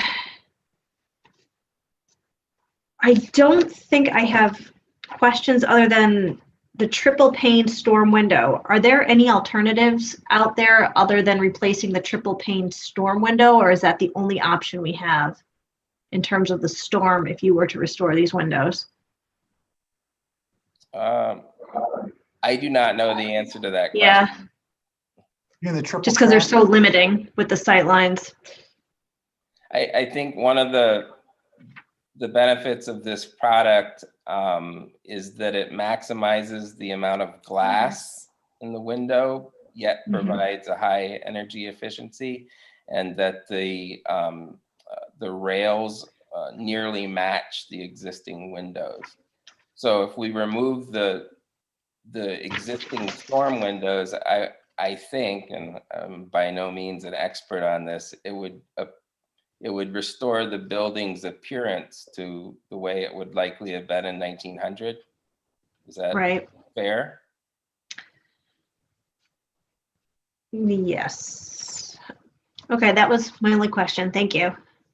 Thanks, Kirsten. Dave Matthews, any questions for the applicant? Just to verify, would all the existing exterior trim would remain as is with these replacements? So the rest of the character of the areas around the windows would remain. Is that correct? Yes. That's our understanding, yes. I think that was my only question. Thank you. Gerald Gam? So I want to thank you for being here. I want to thank you for investing in this home and caring so much about this home and wanting to do the right thing by this house. So I really appreciate all these things. The question I have has to do with the evaluation of the windows. So there's a very careful evaluation of the windows. Usually we require that the evaluation be done by somebody who's expert in restoring wood windows. And in this case, the evaluation comes from somebody who works for the company who's trying to sell you new windows. Now, to be fair, this company builds incredibly high quality windows, does fantastic work. So we've seen their product before, and it's a very, very good product. But it is very odd to have the company that is trying to sell you windows evaluate whether or not you need to buy new windows. So my question is, it's sort of a two-part question. Did you consider contacting somebody who specializes in restoring wood windows to get an evaluation from them? Have you considered that? And would you consider doing that if we were, for example, just to put this on hold for a month, just to have an objective party come look at the windows? Would you consider doing that? And would that appreciably harm you in any way in terms of delaying work? I mean, I think we would consider it. This was discussed at this was brought up, these issues were brought up and acknowledged and discussed when it was suggested that Tim evaluate our windows. And I believe he also discussed it perhaps with Chris Snyder and maybe definitely the Landmark Society, because he wanted to make sure that himself there was no conflict of interest. So I agree, it is a bit odd. And however, the windows are in severe decay. And I mean, I'm no expert, but I think restoring them would be extremely difficult. So the reason I ask is many of the things identified about the windows are things that are easily repaired and would cost much less to repair than new windows. For example, sash cords. Somebody can restring sash cords on a window. Windows painted shut can be opened up again. So there are many ways that you can restore a window and bring new life to the window that would cost less, presumably, than new windows. How much would it harm you? Would it harm you at all to delay a month and bring somebody in to look more carefully at the windows? I just want to bring up one point. We would still have to leave the aluminum clad storm windows on for the energy efficiency. And our goal was to bring the house back to a beautiful state. And I appreciate that too. One possibility would be wooden storm windows, but then of course you're having a new kind of window made. And we typically don't allow people to remove original windows simply because of the existence of the storms. I understand what you're saying though about aesthetics. My only other question, and it's not part of your proposal, in looking at your house, and it came up earlier tonight about shutters, it's more just a statement to the two of you for you to consider. The shutters on the front of your house, I think probably aren't original to the house. I agree. So just wanted to make that observation. Anyways, thank you. Thank you for being here. Thank you. Thank you. Hey, Gerald, thank you. Next, Jim Deviney, do you have any questions? No, I think Gerald raised probably the number one question that I had, was that whether or not some of these windows could be saved. Certainly the photographs show the damage on some of the windows, but it doesn't go window by window. And I wondered too if some of these could be saved. And but then it gets into that whole mix and match kind of a thing, whether the windows that have to be replaced could be matched to the windows that are there. And it seems to me that Beth has a very strong feeling about the historic nature of the appearance of the house. And I'm kind of inclined to defer to her as somebody who seems to be quite interested in helping to maintain the historic nature of the house. So no questions, but just kind of wanted to say that I understand Gerald's questions, and I'm kind of eager to hear some further discussion on it. Okay. Anything else, Jim? Nothing else at this time. No questions? Okay, thank you. Kijana, any questions for the applicants?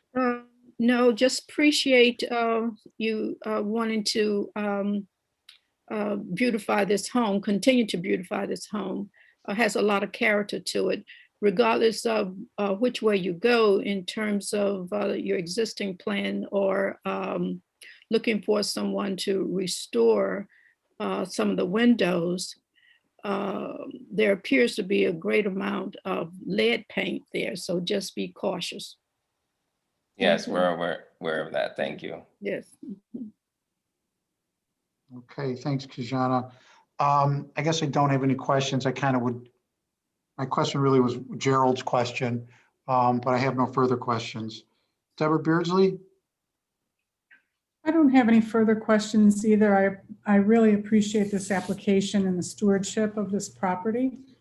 I do pause at Gerald's question about restoration versus replacement. I'll be interested to discuss that further as a board. Okay, very good. If members have no further questions, we'll go back to Chris Snyder and ask him if there is any public testimony, and if so, would he share it with us, please? There was no public testimony provided for this application or this case. All public testimony, or I apologize, all public comment was required to be provided yesterday at 5 p.m. Okay. So we move to deliberations, Chris? Please. So this is the deliberations for case 3. During deliberations, there is no input from the public or applicants. I'm just getting there now to that page. And okay, here we are.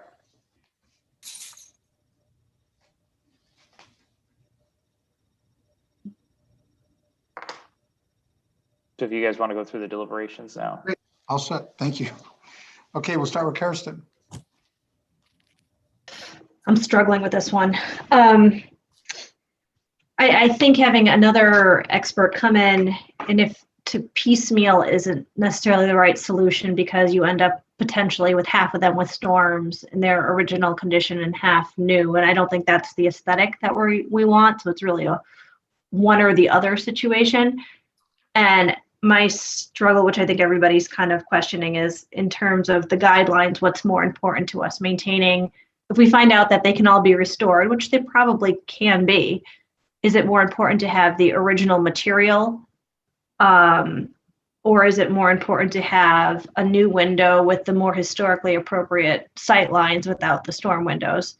And at first I really thought we want to maintain the original window if we could. And then I drove by the house and I thought to myself, these windows are really nothing special in terms of these aren't leaded windows or they're not unique panes. So I honestly am starting to lean towards the idea that the new window makes more sense because it's more accurate in terms of the visual character of the window.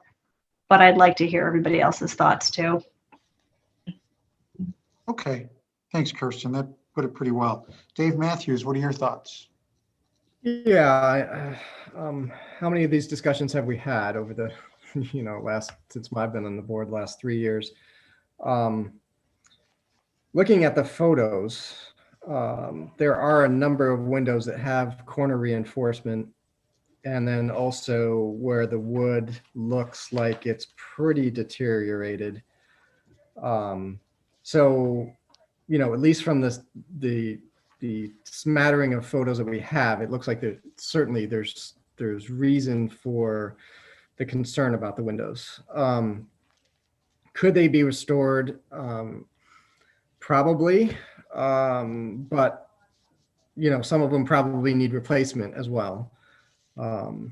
So, obviously the last thing I want is to throw out perfectly good historic windows. But going back to Kirsten's point about the exterior appearance, and I've kind of struggled with this for a while. So when you look at the house from the exterior, all I really pick up is the storm window profile. And I can't stand that look. It doesn't give you any reference to the historical nature of the windows because you don't see the full profiles and widths and depths of the windows itself. So just to have the storms on there in the first place just really takes away from the historic character, and it's all over the city, right? My own house has them, and it really bothers me because you lose some of that historical nature of the aesthetic from the exterior. So from that consideration, I would much rather see a replacement window that gave me the visual connection to those historic profiles with the storms removed. Then I would want to see a piecemealed restoration where you get some storms and some without because they have been restored. That's probably the last thing that I would want to see.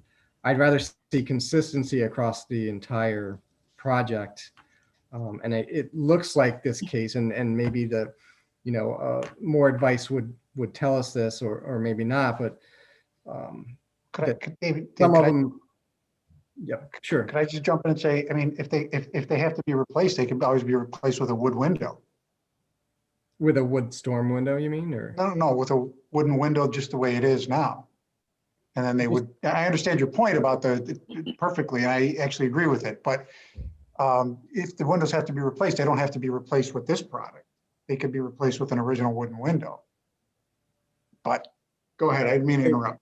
Yeah, absolutely. Obviously, that would be the preferred historical adaptation, but we have allowed the fiberglass and Marvin product as a replacement, and there's something to be said about that because of the deterioration of wood and maintaining the wood over time versus having more of the same kind of look, but out of a composite product. So I guess I'm kind of leaning towards really wanting the aesthetic from the exterior from my standpoint, my opinion, to have that historic look from the exterior. And if that means replacement windows, then and that's the right path forward just because of the nature of the deterioration that's been going on, then that's the compromise. But maybe we, at least from the exterior, would get the historic nature of the house to look closer to what it used to look like. Great, thank you. Thank you. Gerald? So I'm conflicted here too. I mean, clearly the homeowners want to do the right thing. They want to make sure that they have working windows and the windows are attractive from the street. And they clearly care about the home.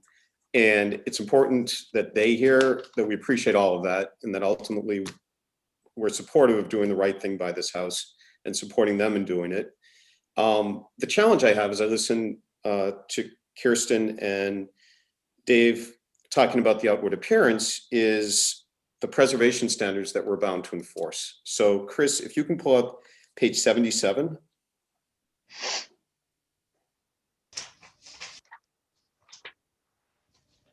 So 77 are the city's preservation standards.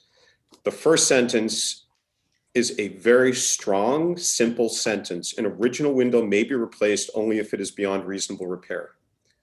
So that's the sentence I'm struggling with. We have, and there are two problems right now with the window report. One, the report is written, says that only 6 attic windows are beyond repair. Very specifically singles out these 6 attic windows and therefore implicitly is suggesting the others can be repaired. And the other problem that I referred to earlier is it's an issue we've had before in presentations to the board, but I think it's a real mistake to take the testimony of someone at a company that's trying to sell the windows. I really think we need objective outside people who specialize in window repair, basically to give us a window report.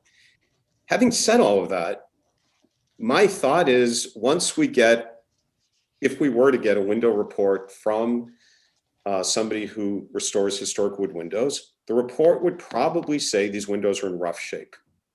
The report would probably say the sills are in bad shape. Many of the windows are coming apart. Like, there's a really good chance the report would say that. And we would therefore conclude after seeing the report, okay, let's go forward and let them replace the windows. But I just want to remind people, we could consider working with the staff in the city or whoever does this and write new preservation standards, write current standards, say we can only replace them if they're beyond reasonable repair, and point out that aluminum storms are on. Chris, Gerald, I got to interrupt you. You're reading from our 2005 standards. Yep. Our 2011 standards, and on page 82, have a similar statement, but different significantly. And that says replacement of windows, doors, and related components in a preservation district or on an individual landmark property is typically appropriate only when the original components are demonstrably beyond repair. So the use that word typically is very important. Since this was adapted 6 years later, it's the more current rule. And so I think you are not bound to require proof beyond that they're demonstrably beyond repair. I mean, you can, but you're not bound to do so. But there should be something that says this is not the typical case. I also want to add to Tom, what Tom was saying, that these are not standards, they're guidelines. So there's a difference in legal jargon of standards being something that's Chris, right? I wouldn't say that. Okay. The way they in law were adopted, sometimes we might misread something and say it's mandatory, like they'll say they can be appropriate. Okay. Yeah, I think we, as a law, we should go, that I defer to you, whatever you. Is what's typical. Okay. Or that they typically do that. So if we're not going to do that, not going to require proof, from an expert that they're beyond repair. We should have some reasons why it's not typical. Mm-hmm. Okay, so I'll try to wrap this up, but if we stick on page 82, which Tom just called our attention to, Chris, if you can go to the top of the page. I just want to make clear, even in the revised standards, the opening sentence in italics, Preservation Board strongly prefers that historic windows and doors be retained. So yes, it's a strong preference.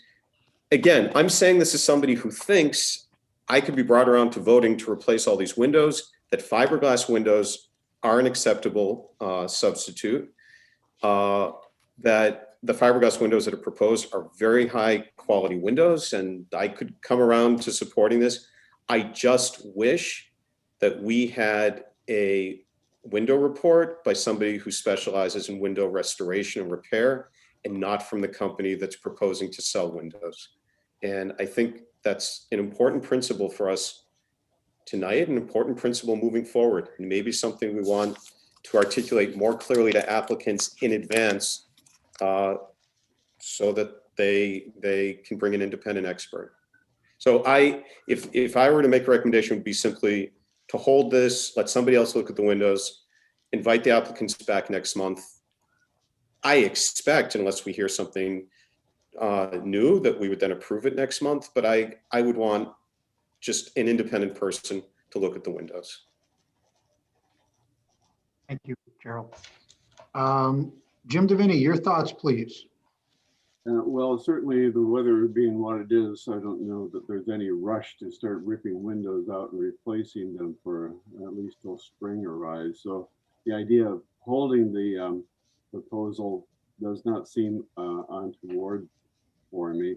You know, I like the fact that this couple is dedicated to maintaining the historic nature of the house, and that they are considering houses that are certainly within our guidelines. I understand the argument that, you know, if it would be nice if we had that sort of recommendation, but there is this whole issue about the storm windows now, which I really think detract very much from the house. And what they are proposing to do is to replace the windows and get rid of those storm windows. And that's probably a more consistent approach to making sure that all the windows match within the house. And that they're making one hell of a commitment here to replace 34 windows. And then also to maintain those leaded windows, which really are more historic in nature than the other windows that they're seeking to replace. So I could easily go along with resolving this matter tonight and saying, let them go ahead with the proposal as presented. So, you know, while I understand all the issues around it, you know, I kind of like the fact that this is a young couple that really wants to make good use of this house and give it a very nice appearance in a lovely neighborhood. I never knew this section of Park Avenue existed until I started reviewing proposals for the Preservation Board, and it's amazing how many houses along that stretch really keep coming up for improvement. And so I become very fond of that street and that area. So yeah, I'd be willing to kind of get behind the proposal as it's been presented. Okay, thank you, Mr. Divinity. Kajana Crawford, what are your thoughts, please? My thoughts are, I hear both arguments here, but I'm more leaning towards uniformity, okay? And if I'd rather that the entire building, okay, has some uniformness about itself. And so I think that having a second opinion would be what I would have gotten as a homeowner, okay? But that second opinion may have led me to Rochester Colonia, okay? And that's where I would be, okay? So I'm ready to vote on it when time comes. Okay, thank you very much. I've always been an original window guy. I always believed in it in the preservation districts. But I do agree with my colleagues. This particular window has, you know, keeps the historic, retains the historic lines. And without a storm window, it will be much more pleasing to the eye. Short and sweet, that's my answer.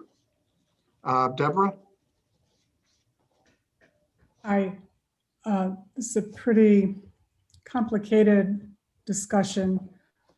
Unless there's a reason not to, I agree with the integrity of Gerald's proposal for having a neutral person assess the windows, just so that that is a part of our process. before we make a decision. And I agree that most likely the windows will not all need the same steps going forward, and most likely we would be replacing them. But I think there is good thought in being sure that the windows are assessed by a neutral party and not the window company. It's an Okay. excellent proposal, and I really appreciate the stewardship. And if we get the assessment back from the neutral party expert, I would be totally, I think what's being proposed has a lot of merit, but I think our process would be more solid if we took the extra month to have the assessment done. Can I interrupt to ask a question? Is it out of turn? I was just going to start back with you, Kirsten. Go ahead. Okay, perfect. I guess I completely agree with you, Deborah, but the thing I'm struggling with is even if we do our due diligence and another expert comes back and says, half of these can be restored, undoubtedly some portion is not going to likely be able to be restored. We're back to the issue of, do you want to piecemeal keep some original and keep some non-original? Yeah. Is that what we're leaning towards? Like I said earlier, though, you could replace the damaged windows with wooden windows that are exactly like the old windows. But you're still dealing with the storm window issues. You'd have some with storms and some without. That's the issue. Oh, no. What I'm saying is you could replace it with an original single pane window and then put a storm. So you're saying new everywhere, though? Well, right, it doesn't have to be one or the other. If you had to replace a window, if an expert came in and said 5 of these windows need to be replaced or they're beyond repair, Rochester Colonial or a good window company can make a single pane window just like the ones that are there, and then you'd have storm windows. So then you would have uniformity.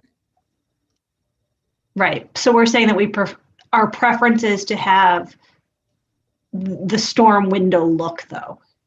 Okay. That's a good question. That's the question. Is it the aesthetic, the visual aesthetic, or the original material? That's the priority. And unfortunately, this poor couple's coming into a really high level conversation about, what's our prioritization of a historic window. Yeah, Kirsten, just jumping in. I agree with you. I actually think this is a conversation we need to have in some sense offline, because I hate aluminum storm windows. I love wooden storm windows, but it doesn't. We're setting a big precedent here. Yeah. Well, I will say that in the past, we've had many of these cases, and we've oftentimes asked for a restoration expert to look at them. Mm-hmm. And then give their opinion, and then come back to us, and then we would decide at that point. Right. Yeah. As an architect, I'd want to replace all of them, but as a board member, I do think the correct due diligence is to have another party give their opinion. Okay. David, are you on board with that? Dave Matthews? Yeah.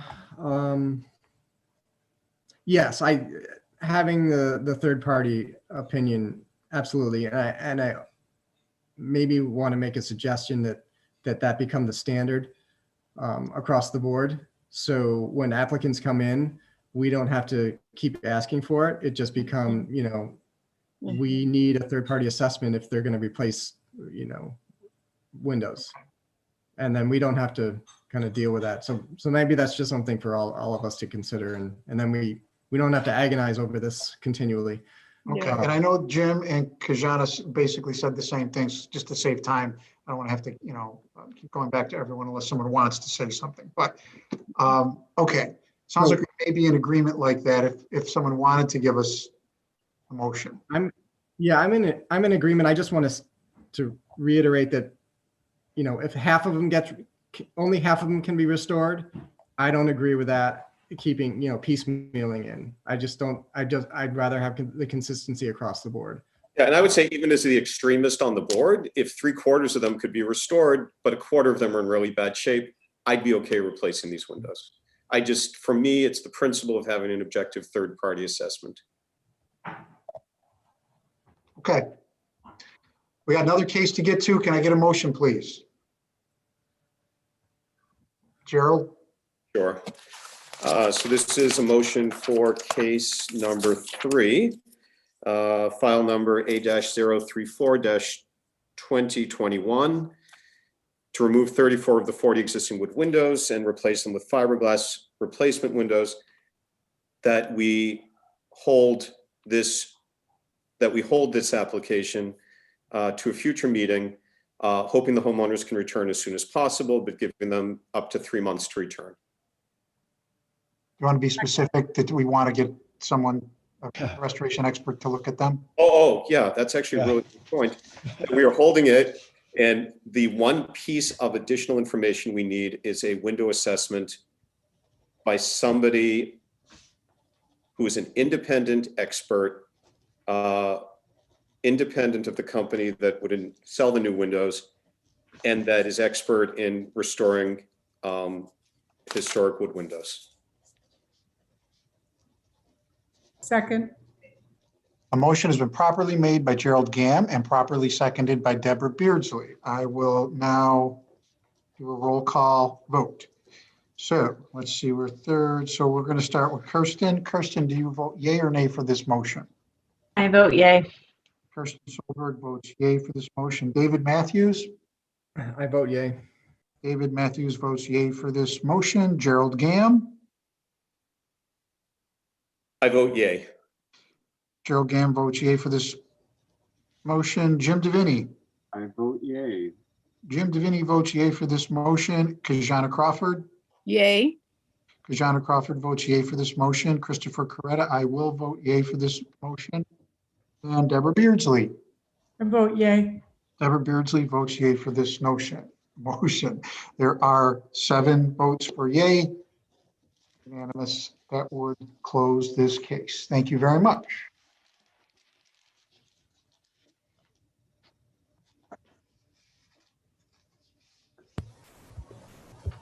Do you mind if I ask a question? Who's asking? Chris Junta with Rochester Colonial. Hi, Chris. Do you guys have recommendations for an independent third party that would be doing this restoration work? Because anyone that's there's no such thing as an unbiased restoration report, because these people are selling restoration. So you're going to get the same biased report from one side or the other. And Tim was an independent in this. I know he works for us, yes, but he was speaking not for the Landmark Society, not for Rochester Colonial, but as somebody who really cares for wood products. So I would like some guidance, because Beth, I mean, they're working so hard at this, and now this is being extended. So we need to find out a way to make this work for everyone, because this is unfortunately just not the answer. I don't think that we can give you an unbiased name. We don't do that, unfortunately. There's no such thing. And I did talk to Chris originally, Chris Snyder, before this all happened. I was okay. I point blank asked multiple times, is this going to be an issue? And clearly it's an issue. So let me, Mr. Gianda, this report doesn't even purport to be like an assessment of whether any of the windows are capable of being restored. The people that do those assessments go through every window and make that analysis. And I don't think Tim was holding himself out as someone that even does that. So with regard to finding an expert, I think Chris and Gerald could tell me if I'm wrong, that you could check with the Landmark Society. And also I would tell you that we've seen reports and by experienced replacement people that do remarkable things, and they will tell you when things are not replaceable. We've had cases, Chris Junta, where they've told us that the windows are beyond repair. We really have. Yeah. Okay, I just love some names so I can help my customers work through this process in a better way. Yeah, we need to move on. We need to move on. We should, we That's gotta fine. get on the next matter.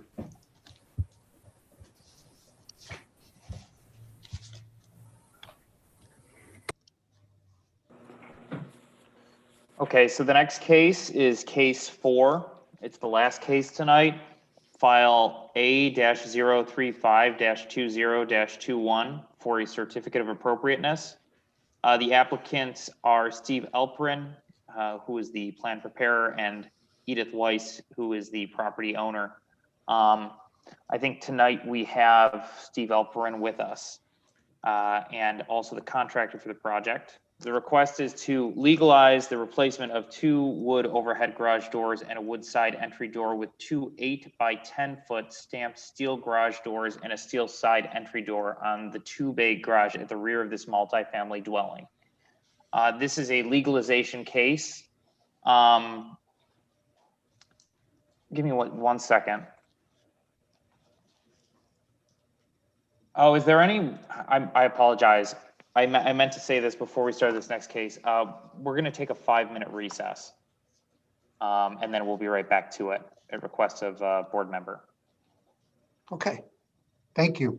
Yep. Should I stop the recording or? Yeah. Yeah, maybe we'll do the other one as a second part. Oh, if it's really if it's more inconvenient to stop, then just keep going, I guess. You said 5 minutes? Yeah, it's only 5 minutes. So we'll come back at 8:12. Yeah, so someone listening in, if they're transcribing or something, I think it wouldn't inconvenience them too much because they'd know then just to roll ahead 5 minutes. Yeah. Okay, I'm going to continue recording then. Yeah. I'll be right back.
Deborah, you are muted.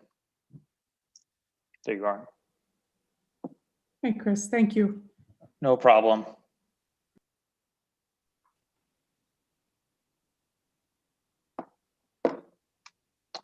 Okay, it appears that we're all back. So I'm going to read that again, go through that again really quickly. So case 4 is the last case tonight. It is A-035-20-21 for certificate of appropriateness. The applicant is Steve Alperin. The address is 1127 East Avenue to legalize the replacement of 2 wood overhead garage doors and a wood side entry door with 2 8-foot by 10-foot stamped steel garage doors and a steel side entry door on the 2-bay garage at the rear of this multifamily dwelling. This is a enforcement case and all board members have visited the site. Great. Thank you, Chris. So we have providing testimony this evening, Stephen Alperin. Is Edith Weiss with us as well? She is not. Okay, and is it Eric New? Correct. Okay, so it's Eric and Stephen will be providing testimony. All right, then I will swear you in. Start with Stephen Alperin. Stephen Alperin, do you solemnly affirm that the testimony you're about to give in this hearing is the truth, the whole truth, and nothing but the truth? Yes. Thank you. And Eric New, do you solemnly affirm that the testimony you're about to give in this hearing is the truth, the whole truth, and nothing but the truth? Yes. Thank you very much. We are ready for your presentation. Thank you. I just wanted to call it the board's attention to, and certainly I think Mr. Warth, the attention to the comment I put in the chat, just from a spelling and official. My legal name is Stephen. It's not spelled with the V. It's spelled with a PH. I prefer to be referred to as Steve, but just wanted to make that clear since this is now officially in the public record. I thought that was important to put in there. Thank you very much. Given the lateness of the hour, I'll try to edit my comments a little bit. I am here representing the homeowner, Edith Weiss, who is my mother-in-law. And like some other almost 80-year-olds, she's not very technically savvy and asked me to represent her. As the board members know, this house is located on the corner of East and Argyle. The garage in question is at the back of the property, or it's off of East Avenue. It faces Argyle specifically, and is a bit of a distance from the main house due to there's a parking lot in between the house and the garage. Let me just provide a brief bit of history of how we got here. Last winter, a tree fell on the garage. It smashed the roof, left the overhead and side doors inoperable. The homeowner, my mother-in-law, was living away from Rochester at the time and was unable to survey the damage in person. She went through and filed an insurance claim, and there was the typical back and forth negotiations with the insurance company. After a period of time elapsed and that was somewhat settled, a series of emails and phone calls occurred. Graves Brothers was engaged as the contractor, and a contract was signed on August 9th to replace the roof and the appropriate structure, repainting and fixing and repainting the stucco that had been damaged. A re-roof permit was applied for and obtained from the city on August 28th. We were then waiting for an opening on the Graves Brothers construction calendar and for the insurance claim to be finalized. Prior to construction, obviously in the middle of all this, the COVID pandemic came about, but prior to construction, the COVID travel restrictions into New York State were eased, and my mother-in-law was able to come back to her house and survey the damage personally. My wife and I accompanied her back to Rochester in November, and we held a pre-construction meeting on site with the contractor on November 12th. That was then when we officially for the first time got into the garage and discovered that the overhead garage doors and side entry door were rotted and damaged. And at the time, we made the decision to replace them at an additional expense to my mother-in-law. While we were there at the meeting with the contractor, with Eric New, who's the construction manager, and another gentleman from Graves Brothers, we looked around the neighborhood, looked across the street next door to get an idea of what were the existing neighborhood standards for garage doors. We saw lots of metal doors on the surrounding garages. Our decision was to replace the doors with ones that were consistent with our visual inspection of the neighborhood, including across the street and the house next door. We made the decision as the garage needed to be closed up from the elements before winter arrived. Again, this was middle of November. The doors were replaced in a style that we felt resembled the original doors, but provided better security with its fewer windows. As you could see in the report, the original doors had almost half of the door was filled with window, allowing very easy sight and visibility into the inside. And we wanted to provide doors that provided better security with fewer windows to help keep the contents of the garage a bit more private and safe from passersby. We did include some photos of the comparison properties, showing examples of other doors, many of which were exact. Some of the ones, a couple of ones that we showed were exact duplicates of the doors that we installed. Ours actually kept the windows where the other doors in the neighborhood did not have the windows. And we asked for you to grant approval for this application. Keep it fairly short and sweet and take any questions that the board may have. Okay, thank you, Mr. Alperin. We'll start questions. We'll start with Deborah Beardsley. Any questions for the applicant, Deborah? I appreciate the additional details and the timeline and everything, Steve, that you've outlined. I don't think I have any specific questions at this time. Keep you posted on that, but I'm good for now. Thank you. Thank you. Deborah. I have no questions. Next would be Kajana Crawford. Any questions for the applicant? No, I have no questions for the applicant. Thanks, Kajana. Jim Divinity, any questions? I guess I just wonder if there was any consideration given to coming before the preservation board before this time, even before the work was done.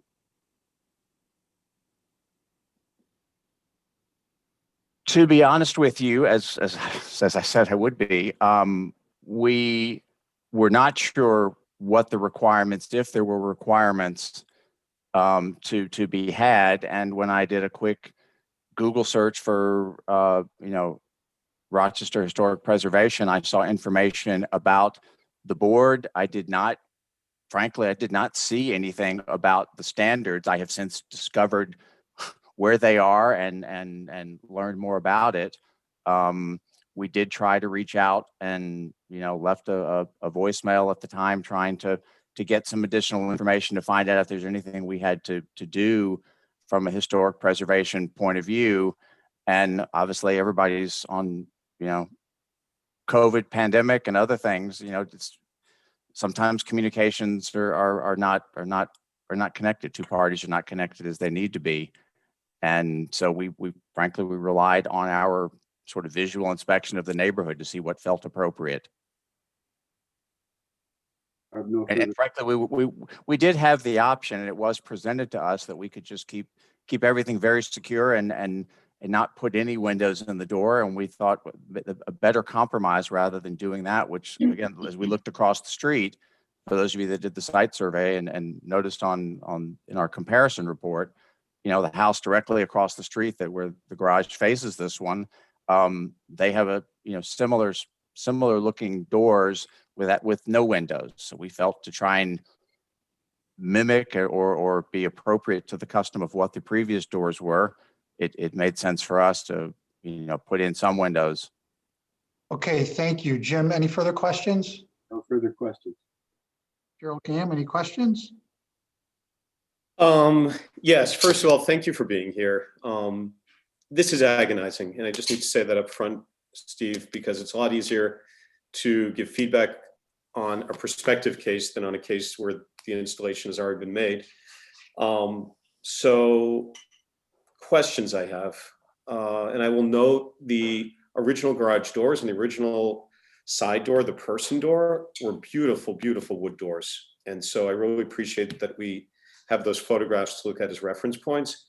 I also want to note that when you walk down the streets, there are a lot of people who either still have their historic garage doors or have worked hard to get new doors that look more historic. So my questions are these.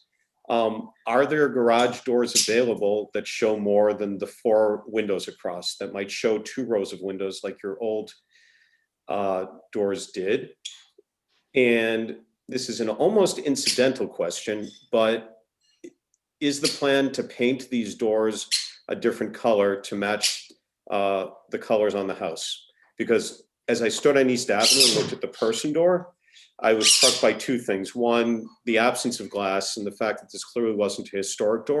And 2, that it's bright white on a property that otherwise doesn't have white anything. Let me take your questions in sort of reverse order. Our ideal would be to leave the doors as they are. If the committee would like for us to paint them, we would certainly accommodate that request, and we could paint them to match the stucco to help them blend in better, if that's something that the committee would, the board would like us to do. I'm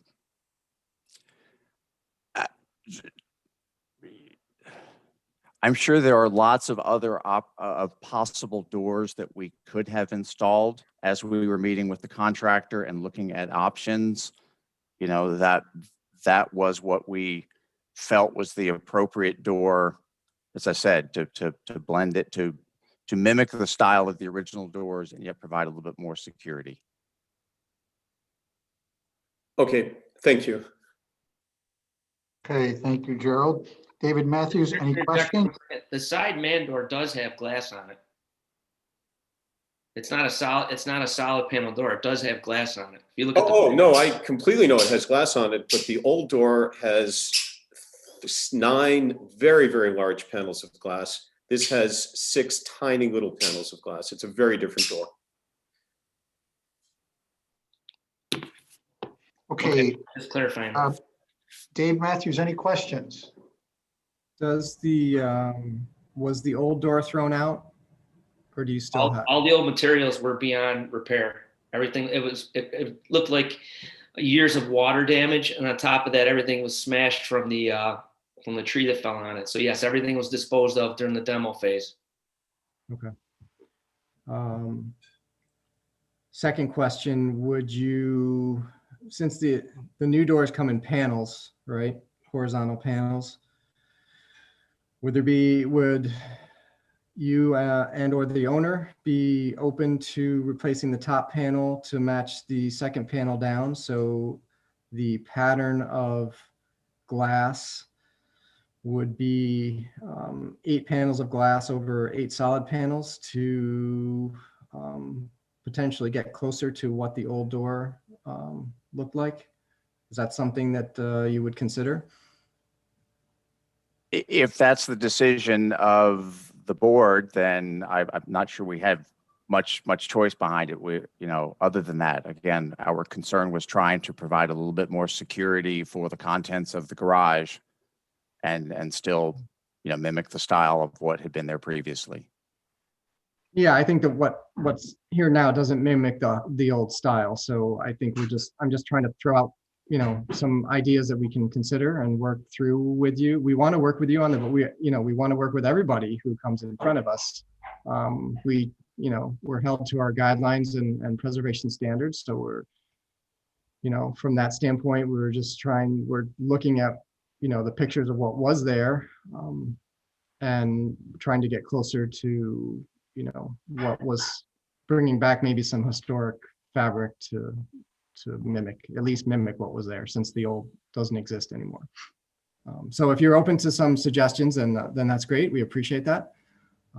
And then similar to the door, the man door on the side, the replacement could match closer to what was there before, that might be a direction that we would want to look at. So those are my questions. If I may. Yeah. Sure. As I said, if that's the decision, if the decision of the board, we certainly would need to follow it. I would just like to point out that these doors have been installed and been subject to the Rochester weather for a couple of months or more, and our ability to try and change out a panel and without an additional expense beyond the door themselves, it might be a challenge for my mother-in-law. Yeah, no, just from a financial point of view. and that's something that Tom can speak to, I'm sure, from the financial standpoint. You know, it puts us in a very tough position when people come and ask for things that already been installed, and we don't have the ability to work with you from the beginning. So we're like I said, we as a board try to work with everybody the best we can, but you know, having these projects that come before us that are already installed and asking for acceptance of what without even having us deliberate or make any ability to work with you from the beginning puts us in a very tough spot. So I just, you know, we want to work with you. I just, you know, we're going to have to go through our process and see, you know, what everybody feels on this. So we do appreciate you being in front of us though. Thank you. Thank you, David. Kirsten, any questions? I have no questions. All right, thank you very much.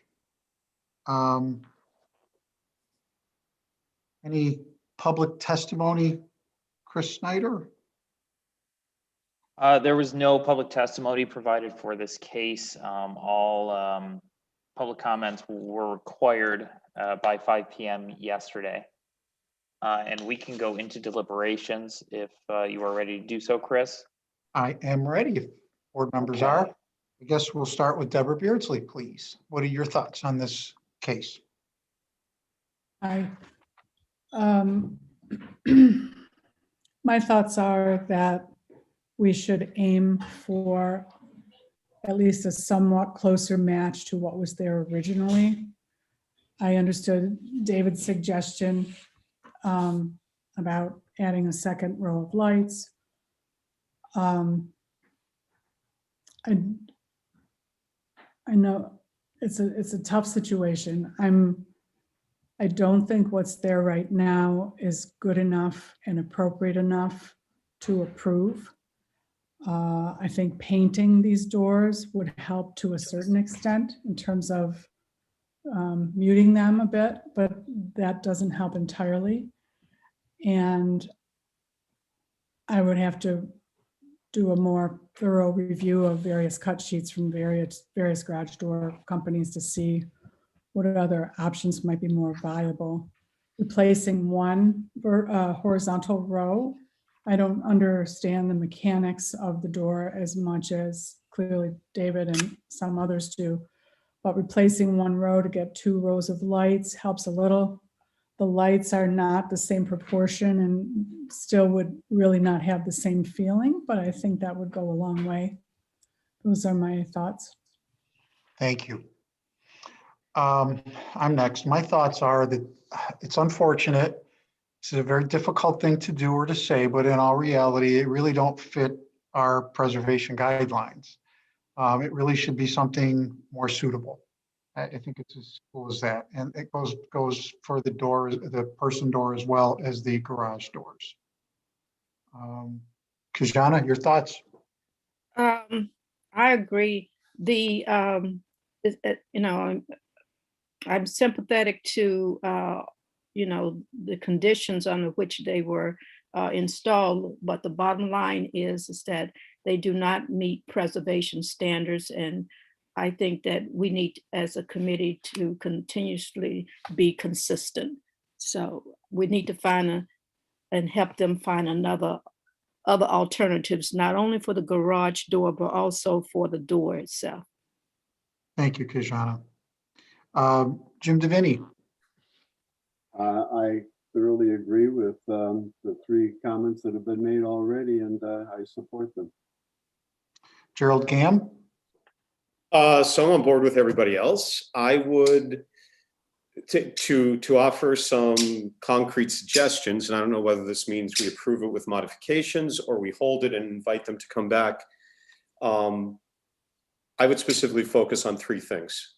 I do not object to the metal garage doors. We've approved those many times. I do object to the single row of lights. So I would be supportive of a door similar to the door that's there, or maybe even the door that's there, if we could get a second row of lights, as Dave suggested. That's number 1. Number two, the person door. I would push very hard for an entirely new door, a wood door, and a door that had 9 large lights that mirrored the style of the old door. That door for me, especially since it's visible from East Avenue, and especially since it's a person door and therefore mirrors doors on the house, that door for me is a much worse offender than even the car doors. So I would add a row of lights to the car doors. I'm okay with them being metal doors. I would get a new door entirely for the person door made out of wood with 9 big lights in it to replicate the old door. And then finally, I would paint all 3 doors to match the trim painting on the house. And so I'm not sure whether that is a modification of the proposal, if others like it, or if we just hold the proposal, give that feedback or some other feedback and invite the applicant to return. Thank you, Gerald. David Matthews. Can I ask Tom to just interject on the financial portion of this so we have that stated? So the financial position is that you are at this stage on an application, you are not supposed to weigh financial concerns at all in terms of determining what is appropriate or inappropriate. So the only occasion when you would is if you had 2 equally appropriate options and one was cheaper than the other. So otherwise, cost is not to be factored in your decision, but only what's appropriate. So if you issue a decision that the applicant thinks they can't afford, the applicant has the right to prepare a detailed application of finances and the assessed value of the property and all kinds of things, and can come back to the preservation board for a hardship application. But right now, the financial position of the applicant or the fact that something is pretty expensive is not to be weighed. You're just given the task right now of determining what is appropriate. Okay, thank you, Tom. So there is an avenue if the applicant would want to pursue it with the city for financial hardship. Yeah. But otherwise, we can't really bring that up in anything that dealing with any application. That's right. Okay, thank you, Tom. This was really hard. Those were very, very unique garage doors. And I look at page 20 of the application, which is garage doors in our standards. And Chris, I don't know if you can scroll down to that one. It's like the last page in here. So there's no doors that even are close to, at least on these, and I've done enough projects with garage doors and the standards that are out there with the steel doors, that we wouldn't necessarily, that I've seen, find anything that would even match these. So the fact that they were unique doors and they're no longer part of the property just makes this really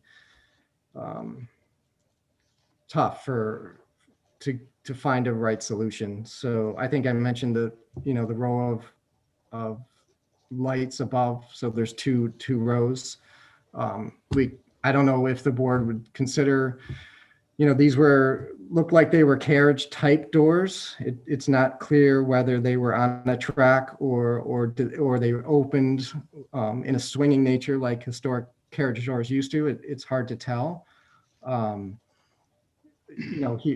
Before on this page, we have some acceptable from the preservation standards carriage type doors they're actually on tracks because they do have the horizontal panels.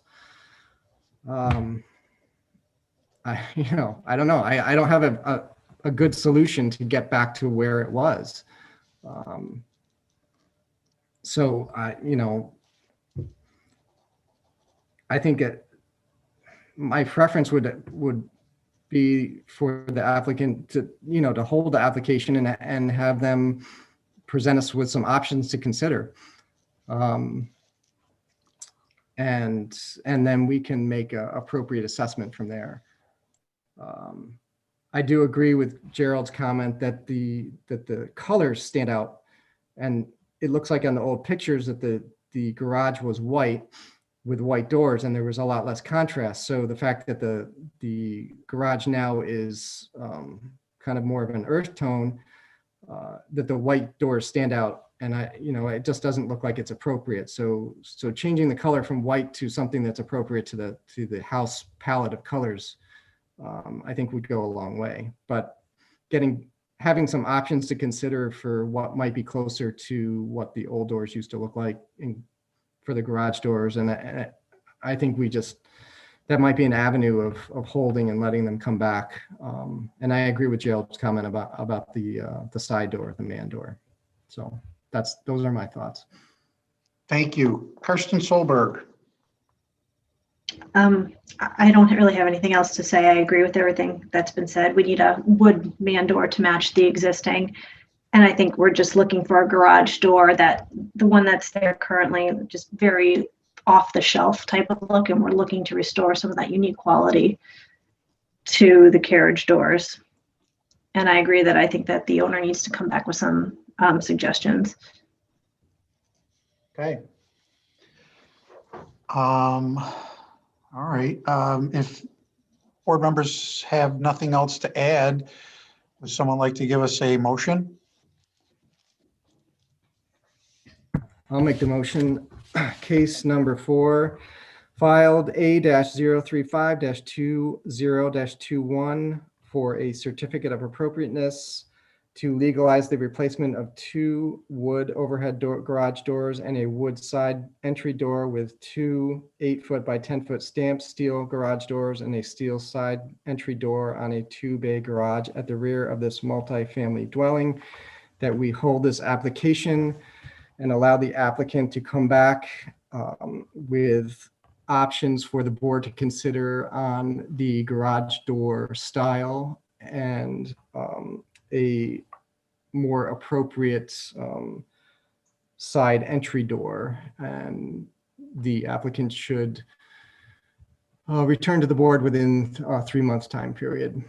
Dave, can you just say a bit about what we're looking for the side entry door?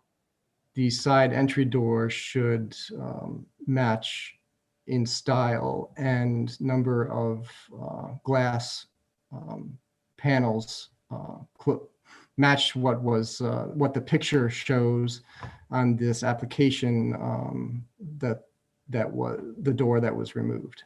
And material? And in material to what is appropriate to preservation standards, be that wood or composite material. Options can be presented to the board. Second. So a motion has been properly made by David Matthews and properly seconded by Gerald Gamm. I will go down the list of members alphabetically and we'll do a roll call vote. We will start with Deborah Beardsley. Deborah, do you vote yay or nay for this motion? Chris, I'm hoping everyone can hear me. I can hear you all, but your photos have been frozen for quite a while. I vote yay for this motion. We can hear you. Thank you. Deborah Beardsley votes yay for this motion. Next would be, I apologize, I'm coming in late here, but the motion was that only wood or composite materials would be considered for all doors or only the person door? The person door. Only the person door. Okay, just clarifying. Thank you. Thank you, Chris. next would be my vote. Christopher Coretta, I vote yay for this motion. Kijana Crawford? Yay. Kijana Crawford votes yay for this motion. Jim Deviney? Yay. Jim Deviney votes yay for this motion. Gerald Gamm? I vote yay. Gerald Gamm votes yay for this motion. David Matthews? I vote yay. David Matthews votes yay for this motion. And Kirsten Solberg? Yay. Kirsten Solberg votes yay for this motion. That would be a unanimous 7 vote. And that would bring an end to this case. Thank you very much. Chris Snyder? So that is the end of our hearing. I'm just going to read a statement. This concludes the Rochester Preservation Board public hearing. We thank all applicants and citizens. The next scheduled hearing will be held on March 3rd, 2021. This hearing is scheduled to be a virtual meeting and will be streamed live on the mayor office's YouTube page. Any changes to this process will be posted to the city website. If you have any comments or questions related to the Rochester Preservation Board or this hearing, please email staff at preservationboard@cityofrochester.gov. Thank you, everyone. Thank you. Thank you, board members. Much appreciated. Thank you. Everybody. Night, everybody.